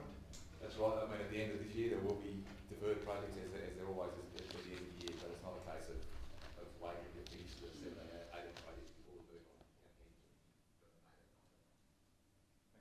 Do you want to add to that, General Manager? Just a brief comment to say that the process of managing works that are carried over are reviewed on a regular basis, so it's a dynamic process that's undertaken throughout the year, and as Mr Grierson said, there are projects deferred for a variety of reasons and also brought on for a variety of reasons, so that's a balancing act that goes on throughout the budgeting and financial process every month. Any other discussion on the annual operating plan? Alderman Thurley. Just a question I have to ask. I noted there's an amount in there for the 7 Mile Beach recreation. There's an amount of $3 million, 7.8 altogether. So that's assuming that there is additional funds needed from another source. But that it's quite legitimate that that money be kept rolled over based on the federal government's refusal to, our non-success with getting federal government money. Thank you. The money that's been allocated is there for that project, but also may be redirected by council into another similar project should it wish to do so. A lot of that money is contingent on the recreation needs analysis, and as you're aware, that will come to the council probably in early November, and depending on the priorities set by council, then that will determine how we go forward in terms of utilising those funds. Those funds also may well be supplemented if we're successful with federal government grants. So again, that's another dynamic and that may influence any decision that we make. Any further discussion? Right to reply, Alderman Cusick. Yeah, thanks, Mayor. No, just to comment also, I think Mr Graham had pointed out to us in getting these capital works done that the availability of contractors with all the Taswater, Midlands Highway and all this other work and the ramping up of costs will be a factor in that. Motion then is that the annual plan for 2018-2019 be adopted. All those in favour? Carried unanimously. Thank you. 11.7.2 is that Council endorses the Access and Inclusion Assessment Toolkit. Alderman Thurley. Thank you. The seconder, Alderman John. Absolutely delighted as Chair of the Disabilities and Access Committee to be bringing this to Council, because it's wonderful to see when something is a thought bubble turns into a reality.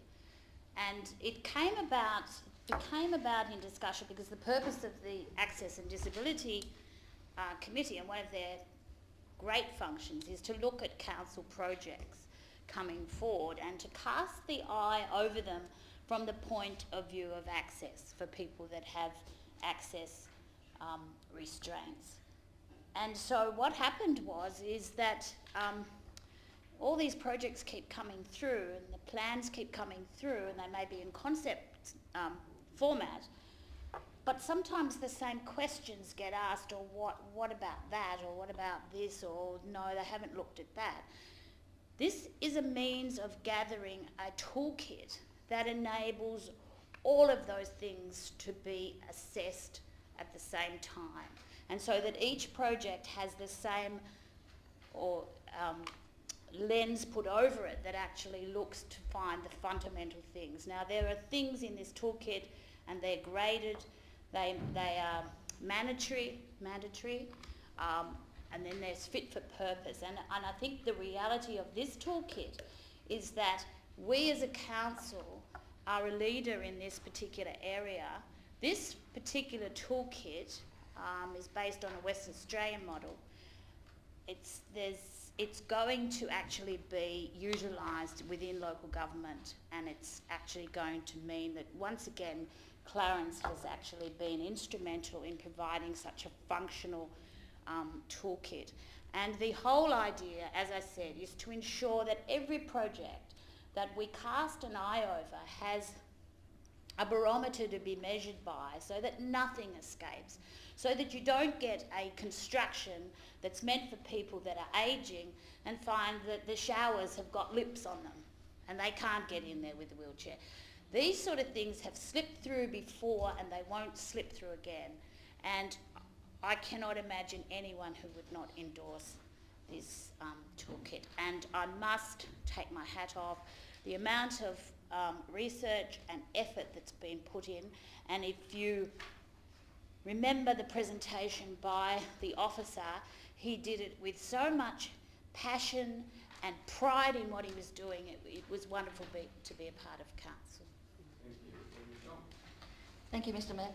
In a world where there are a myriad of things that need to be considered all the time and regulation changes constantly, I think the toolkit is a really useful way for people to assess any development that they're doing, whether it's council or people outside, not just for does it fit the tick the boxes mandatory stuff, but does it also have community safety design in place? And that's really fundamental in everything we do and everything the community does. It is a great thing and should be supported. Other speakers? Alderman James. Yes, Mr Mayor, okay, look, it's a great tool. It can be used by, I would say, specialists as the first port of call, because obviously if you look and see what the ticking boxes, the boxes and where you need to tick and whether or not it meets the clause or the Australian standard 1428.1 for handrail heights, great, that's fine. That means that the professionals, architects, engineers, drafting officers and so on, would find this a very valuable toolkit. I think at the same time though, if Mary Lou or Joe Bloggs comes into the front counter and is probably the public officer of a not-for-profit organisation and wants to have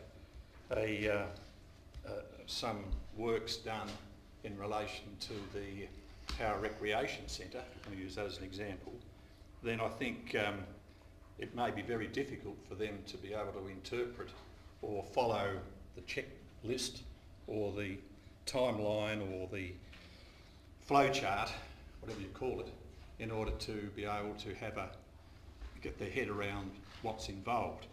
So, Mr Mayor, if there is these opportunities for any organisation within the city, whether it's a building firm, a not-for-profit and so on, then I think that there needs to be somebody who has the expertise to assist them in going through the checklist. Alternatively, finding that particular chapter or item within the toolkit which is definitely relevant to what they are seeking to have done or included within the building. So let's give it a go, okay. Just looking through it, it really is a work of art. It's very technically orientated, and I, for one, would need to have an engineer or someone to talk me through it, because I, quite frankly, I wouldn't be able to know where to start, even if it was just to put a little ramp up the side of a building. There is different clauses here of the elevation, the actual inclination, the actual substance of materials, whether it's cement, it has to meet certain Australian standards. Now, okay, the engineers and the drafting people and the architects, etc., architectural firms would know and be able to follow this. But as far as Joe Bloggs or Mary Lou, I think that they would need to have somebody there with the expertise to guide them through their basic request or identify what particular crossover or curb ramp is required. But let's give it a go. Let's see how it goes. I'll support it. Thank you, Mr Mayor.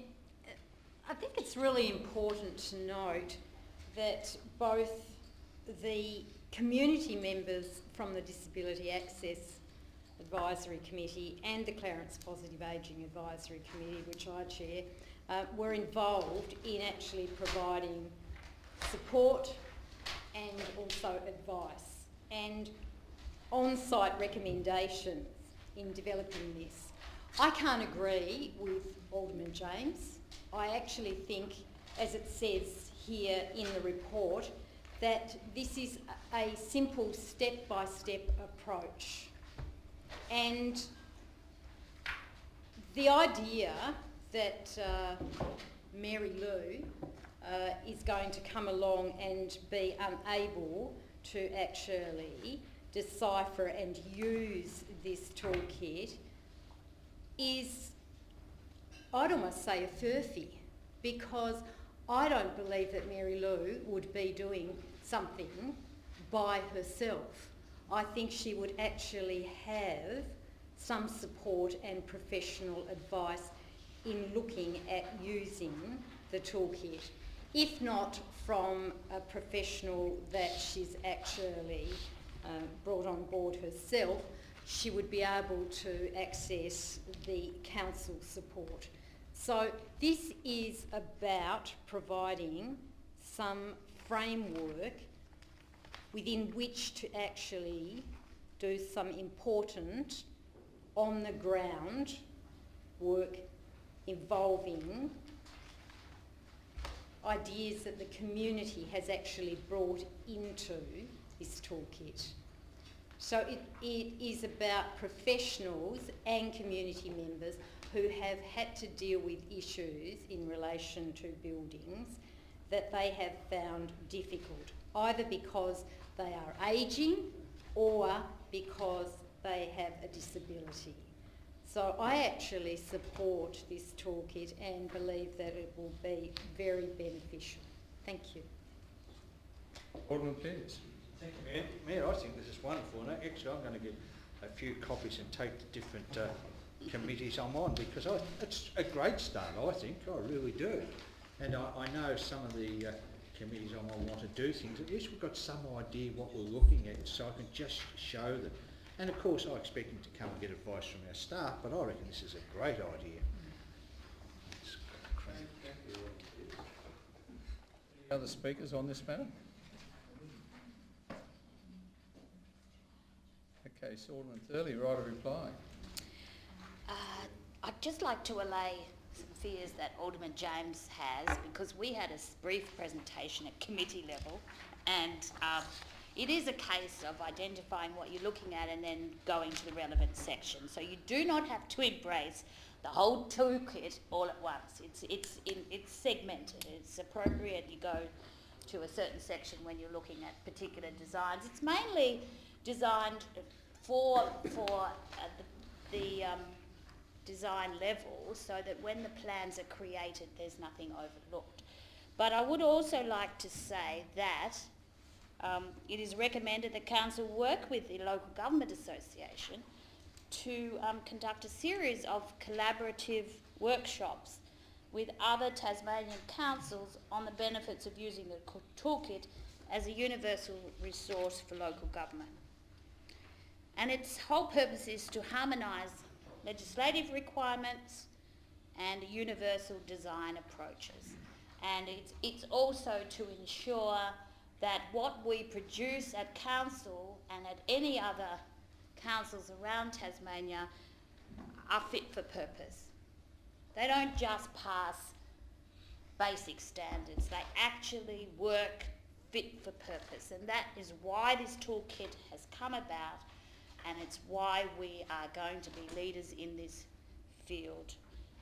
It's going to be a unique resource. It's already generating really valuable discussions for professionals, for people in the trades, for everyone that's involved in creating a piece of infrastructure that we're going to be proud of to have in our communities. Thank you. So the motion is that we endorse the Access Inclusion Assessment Toolkit. All those in favour? Carried unanimously. Very powerful arguments expressed during that debate.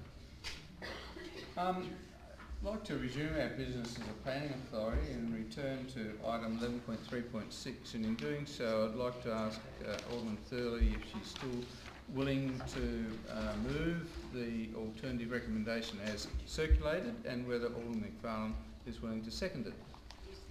On that basis, Alderman Thurley, you have the floor. You might like to read out... yes, I will. And I apologise for the lateness of this. It was brought about by, and it happens at any time when there's nice, healthy debate, and it was a further consideration that happened late in the afternoon, and it didn't have time to go through the process. 11.3.6, Development Application D 2018-250. Yep. 13 Watton Place, Howrah, that the development application be approved in accordance with Gen AP1 endorsed plans. Reasons: overshadowing. The impact of overshadowing is hypothetical, given it is a vacant lot. It is assumed that a future dwelling would be located at the northern end of the property. That is an assumption. 2, visual amenity. The visual impact is again hypothetical from the aspect of the vacant lot. It is a single level from the road, and the site is very steep, and the design has accommodated this.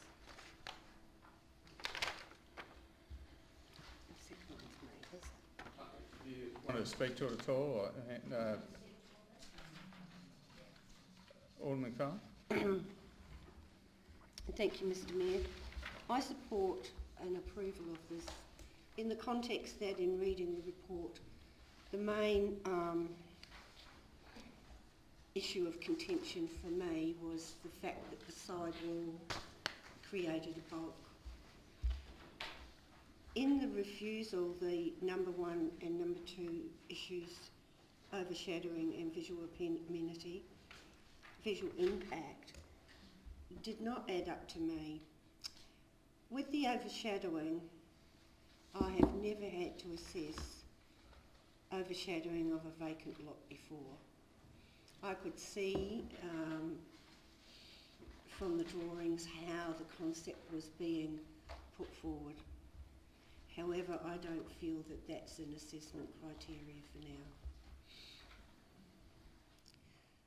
The steepness of the site, when we're looking at Wanton Place, there is another ground for refusal is the site front setback. But when you look at the plans, Wanton Place has a very narrow strip before it meets the title boundaries, and so therefore I don't believe that I believe we can use our discretion to take into regard the fact that the title boundary only gives a small parking facility, and then it is the crossover that creates the extra necessary front setback. I don't have a problem giving discretion for that in the context that it doesn't affect anybody else. It's purely a frontage that's used in the whole area as access as properties like that. The report states that the maximum height of the main bulk of the buildings is the 8.5 above natural ground level, which is a permitted use. This whole area is built on a very steep slope. So I have difficulty in comprehending how people can put forward a permitted use and have it refused. The visual impact on the southeastern elevation of Unit 2, which has two windows facing the adjacent lot, I don't believe is of consideration at this point in time. However, it could be addressed in the future by whoever the applicant is with the DA for the lot next door. And I would presume it might even go downhill in consideration that it seems to be the last one on the block to get built. The report states that there was no overshadowing of this area on the adjacent lot either. Page 22B talked about the separation of the proposed setbacks of 1.645 metres to the regulated 2.25 on the northwest, and the southwest boundary were highly commensurate with adjoining dwellings within the area. This is a stepped application where buildings step down the slope, which is their only ability to be able to develop in these sorts of areas. They have very little choice in location, and I don't believe that a refusal would create any better outcome. Council can adequately use its discretion with the public open space that was discussed, because that only affects the applicant, it doesn't actually affect any adjacent landowner. And the depth protrusion, which was minor, can be accommodated with privacy for screening, which I would assume that most people would do that for their own benefit as well. I would have considered adding a condition to address the bulk of the wall. However, in this particular point in time, we don't have the capacity to access the outcomes. Thank you, Alderman McFarlane. I wonder if the mover and seconder could countenance a very slight change of the wording. Under reasons overshadowing, it is noted that, rather than likely that, a future dwelling can be located rather than would be. I think that it just opens it up a little bit more. So the mover and the seconder are happy with that? Yeah. Yes. Also, Mr Mayor, if I could say, look, we shouldn't have the words hypothetical in there. I really think that lends... That's a matter for debate, so yes. You've got the floor. Look, I support this, and there's no doubt about it, but the first part of the motion or the recommendation is in accordance with Gen AP1 and the endorsed plans. And the reasons for this is that there's no direct impact of overshadowing, given it's a vacant block and it would be located at the northern end of the property. Under 2, there's no direct visual impact as it is a single level from the road, but the site is very steep and the design has been accommodated in the plans. By putting in hypothetical, I think it's leaving us wide open.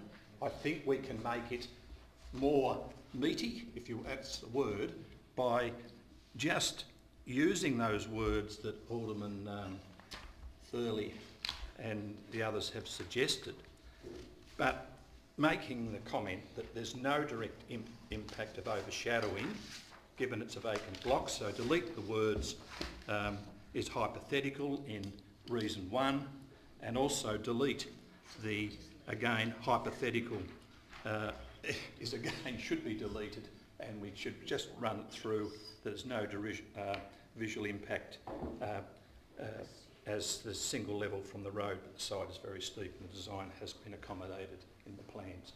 Words to that effect, Mr Mayor, because if we pass a motion with this sort of wording in it, it can lead the council, I would have thought, to being unsure of its decision.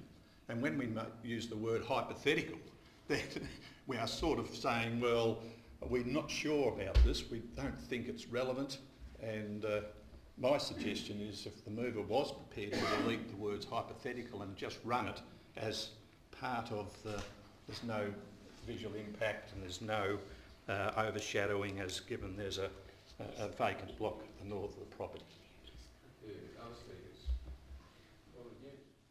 Thank you, Mr Mayor. Look, I'm happy to support the motion. I am, like Alderman James, a bit iffy on the wording, but I'll explain why, because I think this is actually the key to it.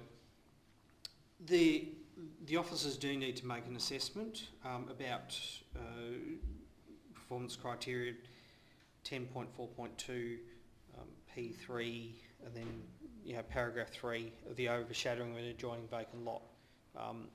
There is a reason that particular performance criterion is in there, and I believe that the reason why it was inserted into the planning scheme is because you need to be able to avoid the future overshadowing impacts on a dwelling that's built on the site. But the question is not if we hypothecate a particular development, if we imagine a particular development, is that unreasonably overshadowed, or is a private open space in that development reasonably overshadowed in accordance with, you know, criterion number 2 that precedes it? The question is a development possible on that site that is not subject to the unreasonable overshadowing in performance criterion 2? And I think it's instructive from that point of view to have a look at page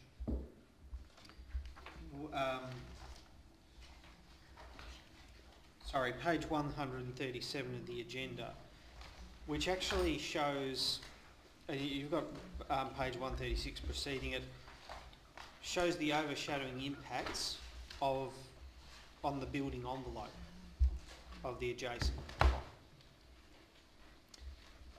And what that shows is there is an envelope in which a future development could be built, that from 1 o'clock you can see that the shadowing impact on that envelope is actually quite minor. So that demonstrates that there is quite a large building envelope in which a future development could be built that escapes that overshadowing from 1 o'clock. And so while the officers, and I know this is a difficult thing to assess, it's not a performance criterion that we end up having to grapple with in this sort of detail very often.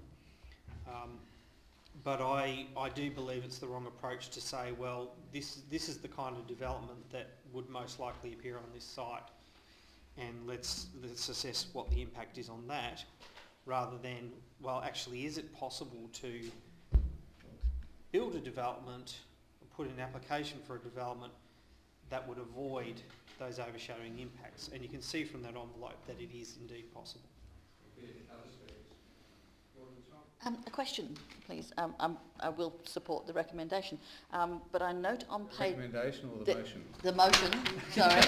Reading recommendation there.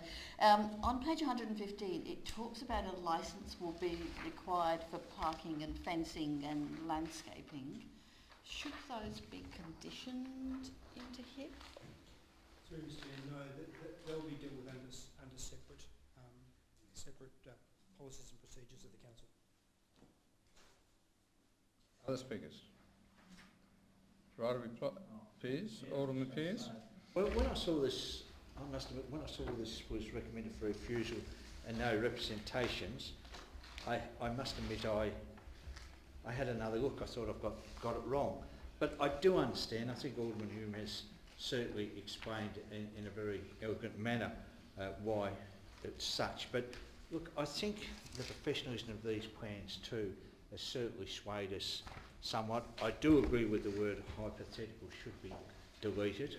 I think it would be more upstanding in that sense. But I support the amended recommendation. Alderman Von Berto.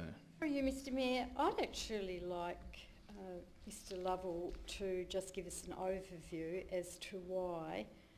I mean, there's a lot of words in this report, but I'd just like an overview as to why the officers have recommended a refusal, because I have to say that we don't get many recommendations for refusal. So I think that the officers, being experts in the planning sphere, have obviously thought long and hard about this before they've actually recommended refusal. So I guess I'd just like to have in a nutshell why refusal as compared to, if you like, a very hastily put forward alternative motion. So could I have an explanation? Were you able to add any further information to this? That's right, without entering the debate, of course. Yes. I think that the best way is to refer you to the recommendation. There are two key areas, and they do, I think, rely on the planner's assessment of the likely form of development on the block next door and how that would affect overshadowing and on the block next door, and also how it would affect the appearance of the place would affect the adjoining property. So they're the kind of the two key elements, I think.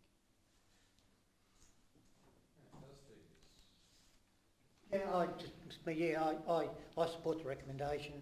I was like Alderman Pearce, was a bit surprised to see there were no representations yet. It was recommended for refusal.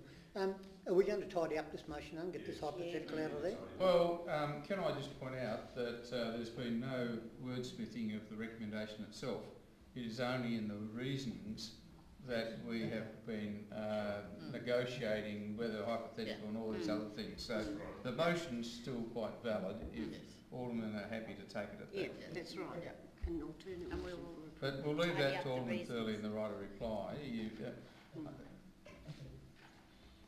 Well said. Yeah. Alderman Thurley, you have the right of reply. I think this motion tonight, coming at this late stage, really confirms why we have agenda briefing meetings, and I was absent. I was attending the AFL ladies' lunch. Sorry. But when I came... I know you don't need to know. We don't need to introduce any new information. I'm not introducing, I'm just giving context, but because I feel a bit embarrassed that it's done on the run, that's all. But I had to do it because I felt that it needed to be done, and then there was some garnered support. So it was a very late thing, and I'm happy that I'm standing here to move this motion. And I'm really... Alderman, have you got a point of order? If you allow a short recess, I believe I have a form of words that might be more acceptable. It's only in the reasons. It's only in the reasoning, so we're not worried. Just if all the reasons. Yeah. I'm happy to just briefly address the change of words. There is no impact of overshadowing given it is a vacant lot. It is noted that a future dwelling can be located at the northern end of the property. End of story. Thank you. So let's just try and get some procedure around this. I sense there is a mood to tidy up the reasons as opposed to the motion itself. If I'm reading that right, we're saying that there's no impact of overshadowing given that it is a vacant lot and it is noted that a future development can be located on the northern end of the property. The formal words I was going to suggest is it is possible to build a development on the vacant lot that avoids the overshadowing and visual impacts. That's much more elegant, thank you. Yeah. Can we record those words please and get you to read them back? Yeah. Can you say it so that we can copy it down? It is possible to build a development on the vacant lot that avoids the overshadowing and visual impacts outlined in the officer's report or the associated report. Now, are they sets of words that everyone's happy with? I think it's creating a rod around that by saying it's possible. I think what the Mayor read it earlier, there's no impact. Well, we're not in committee. I think we have got a process here. I think it's important to refer to that possibility because you do need to look at that possibility under the performance criteria. That's why there's a question of overshadowing. The problem is we have a motion that's before the chair and the reasons aren't part of the motion, so it's not something that we can negotiate or even amend because we have the motion and only it can be amended. So I think we have to live with it as it is and ask Alderman Thurley to sum up please.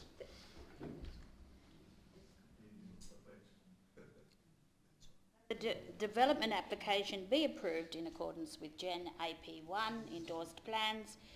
There is no impact of overshadowing given it is a vacant lot.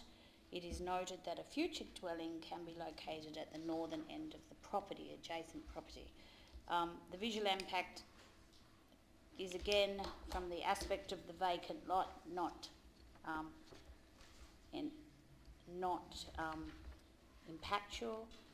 It is a single level from the road, but the site is very steep and the design has accommodated this. So I'm going to put that motion. All those in favour? Carried unanimously. No, That's not. I apologise, I missed that. I'll put the motion in. All those in favour? Against? Carried. Thank you. I apologise, Alderman von Berto. Didn't see that. Okay, that concludes our business as a planning authority. And we now move on to item 12, Alderman's question time. And I think Alderman von Berto might be your start. Alderman Pearce. Mayor, the Woodale boatland, we've got an update, please. I was down there today and I was amazed how much sand on the beach has disappeared. Mr Grierson, are you able to give us any advice on that project? The development application was advertised and we had presentations and we'll be going to a future council meeting for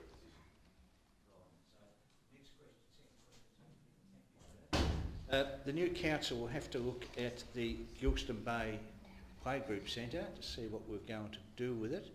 And I certainly hope that's not forgotten, because I saw in our plan there's money for the DDA compliance of $16,500, but not much use doing that if we're not going to do something to it, if we're going to pull it down. So perhaps, Mr Grierson, you could provide in the weekly briefing report an update on the Gilston Bay Playgroup Centre, please. Alderman Dowson, Alderman Cusick. Yeah, a couple of questions, Mr Mayor. One to Mr Nelson. With Rosny Hill, and I've read in the press that Hunter Development have pulled back from that. So do we have any residual obligation to Hunter Development, or is that now a clean sheet, the Rosny Hill thing? Thank you for the question. Hunter Developments have withdrawn their development application, as you're aware. They've expressed an intention to speak with relevant parties and then potentially resubmit. That'll be a matter for a future council as to how that is addressed. Effectively, it's like any other development application that's lodged for land at that point. And the second question, probably to Mr Toohey. Do we know how many Airbnb or short stay accommodation we have? And if a government developed regulations and asked council to enforce them, what impact would that have on staffing, and could we do it, I suppose? For you, Mr Mayor, it might be better to redirect that question to Mr Lovell. Mr Mayor, we don't have the exact number, but there's several hundred. Last sort of review of statistics. In terms of enforcement, our view of sort of is it's almost impossible, not just in terms of the resourcing impact, because each one would take literally hours or days to deal with. But the problem our lawyer looked into a complaint that one previously found, conclusion, which I think is quite useful, is to recognise that in order to obtain a conviction against someone for letting out for having Airbnb illegally, it's not just a case of saying they're advertising, you need to prove someone stayed there. So by the time you do that, the occupant's back in Germany, and good luck getting them to come and give evidence that they paid to stay there. So in conclusion, it's from an officer's point of view, it's almost impossible. So regulations, development regulations by the state government or whoever would be pointless. As they stand at the moment, yeah. In our view. Alderman Hume. Mr Mayor, I had a response provided to a question that was taken on notice at the last meeting regarding ramps on curbs in next to footpaths. My question is the response said that all new developments must have DDA compliant ramps installed. What is the situation with curb and footpath upgrades where we go through our program of replacing curbs and guttering and footpaths, do they need to have DDA compliant ramps installed as well? Able to help there, Mr. Grierson? So yeah, when we're doing projects, we certainly take that into account and look at the practicalities of whether it's sometimes retrofitting can be difficult. It depends on the extent of the work. So sometimes property boundaries, the distance between the curb and the channel and the property boundaries simply won't allow you to put in a ramp that complies with DDA standards. So yeah, we certainly in our own projects as well as design, we look at those issues and whether they can be retrofitted as part of our project. So it's done where it's possible. Second question, Mr. Mayor. The contractor that does our curbside waste collection, I understand that sometimes they have an arm that lifts up the bins, and then sometimes the arm drops the bin onto the side of the curb and the bin falls sideways, and in narrow streets there's a concern that's been raised that then obstructs traffic. And I'm curious to know what sort of obligations we have on the contractor to ensure that they actually place the bins back upright when the mechanical arm lowers the bin onto the footpath. Mr. Grierson, you crossed that one. Alderman John. Thank you, and through you, Mr Mayor, to Mr Grierson, I suspect. The Clarendon Vale green space and the pathways and things that are being put through there. A resident contacted me today. At the end of the pathway, there is a bit of a lip where it goes down to the footpath, and they were concerned about DDA access. And possible perhaps to get an alderman's request on that? I could probably do that. They're working there at the moment, so I was a bit concerned about putting it. Yes. Yeah, okay. Well, yeah, that's use of that location, so I'll talk to you later. It's just the time, because they're actually physically doing the path at the minute, and so I didn't want to put a request in that then might mean it didn't get through the system. I'll take some pictures. Acting General Manager. If you'd like to send it through to me, I'll deal with it first thing in the morning with Mr Grierson. I've got those pictures on my phone. Or tonight.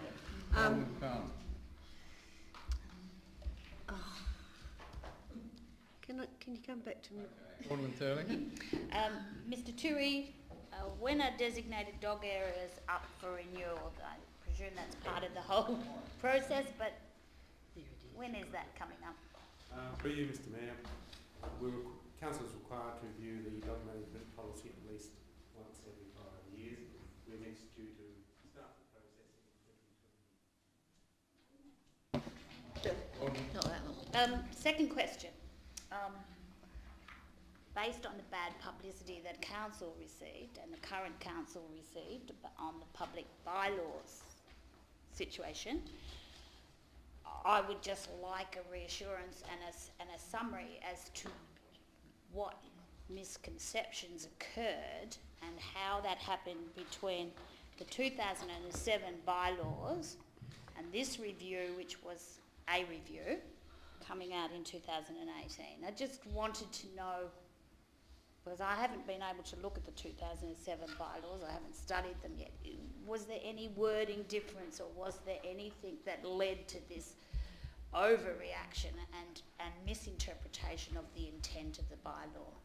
There are two small changes. I'll ask the Acting General Manager. Through you, Mr Mayor. I'll just give you a potted history, because that might assist. The bylaw's been around for, since mid-1995 or so. The bylaws are required to be reviewed every 10 years and either reapproved or dropped, if I can put it that way. They were not renewed, so they have no effect after that. So we've had a review in 2007, and then this review, which started in 2017 and concluded in 2018. The current bylaw, which is now made, is effectively a plain English rewrite of the 1997 bylaw. The 2007 bylaw. with two changes or two additions to it. One dealing with drones and the other dealing with the ability of the General Manager to exclude someone from a public place for a specified period of time. Otherwise, all of the provisions are substantially similar, other than they have been reworded to make them easier to read. The issue with removal from a public place has been included to address circumstances where a person causes a nuisance and it's necessary to exercise that right in rare circumstances. And it's a power that a number of councils have in their bylaw. And in respect to drones, that provision actually deals with a broad range of aircraft, right the way down, if you can think about aircraft in the size sense, right the way down to small drones. And again, it's about public safety and managing nuisance so that people get an opportunity to actually use those spaces in a reasonable way.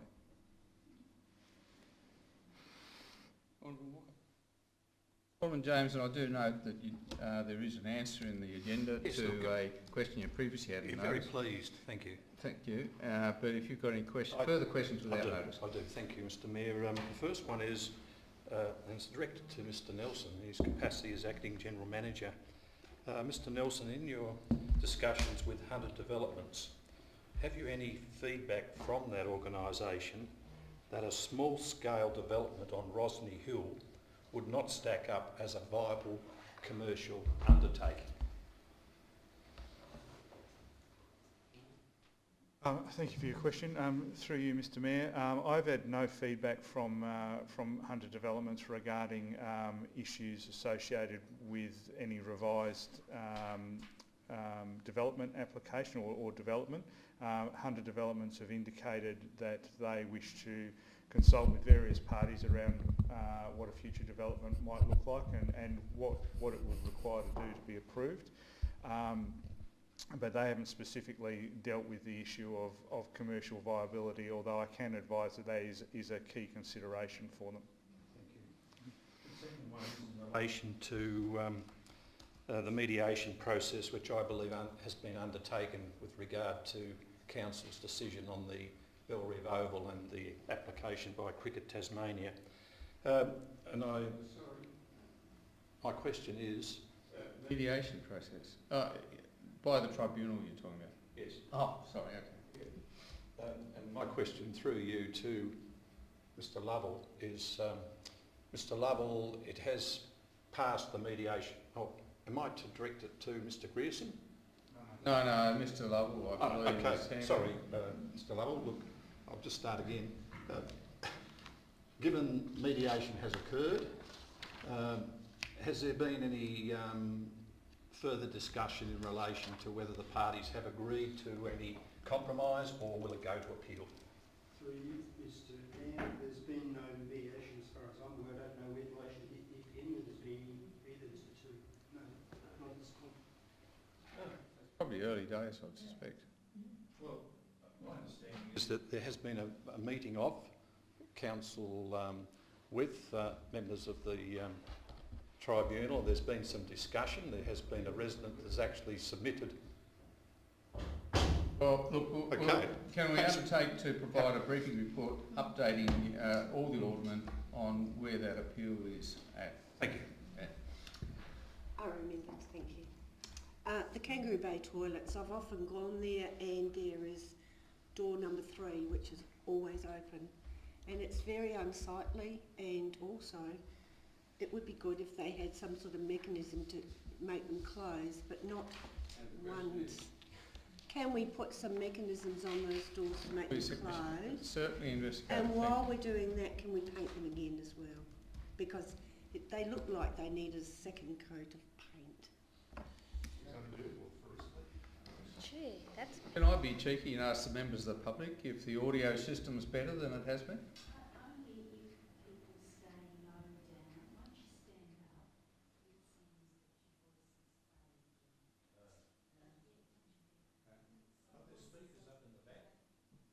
Yeah, They're up in the top. all right. we'll certainly take that back and see if we can improve it, but it's nice to know there is some improvement.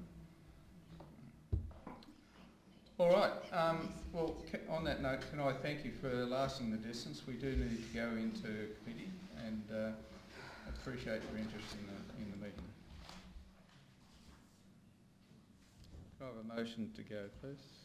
Thank you, Alderman Chong. Second, Alderman Hume. All those in favour? Alderman McFarlane, are you voting to go Yes. in opposed? I think that's unanimous.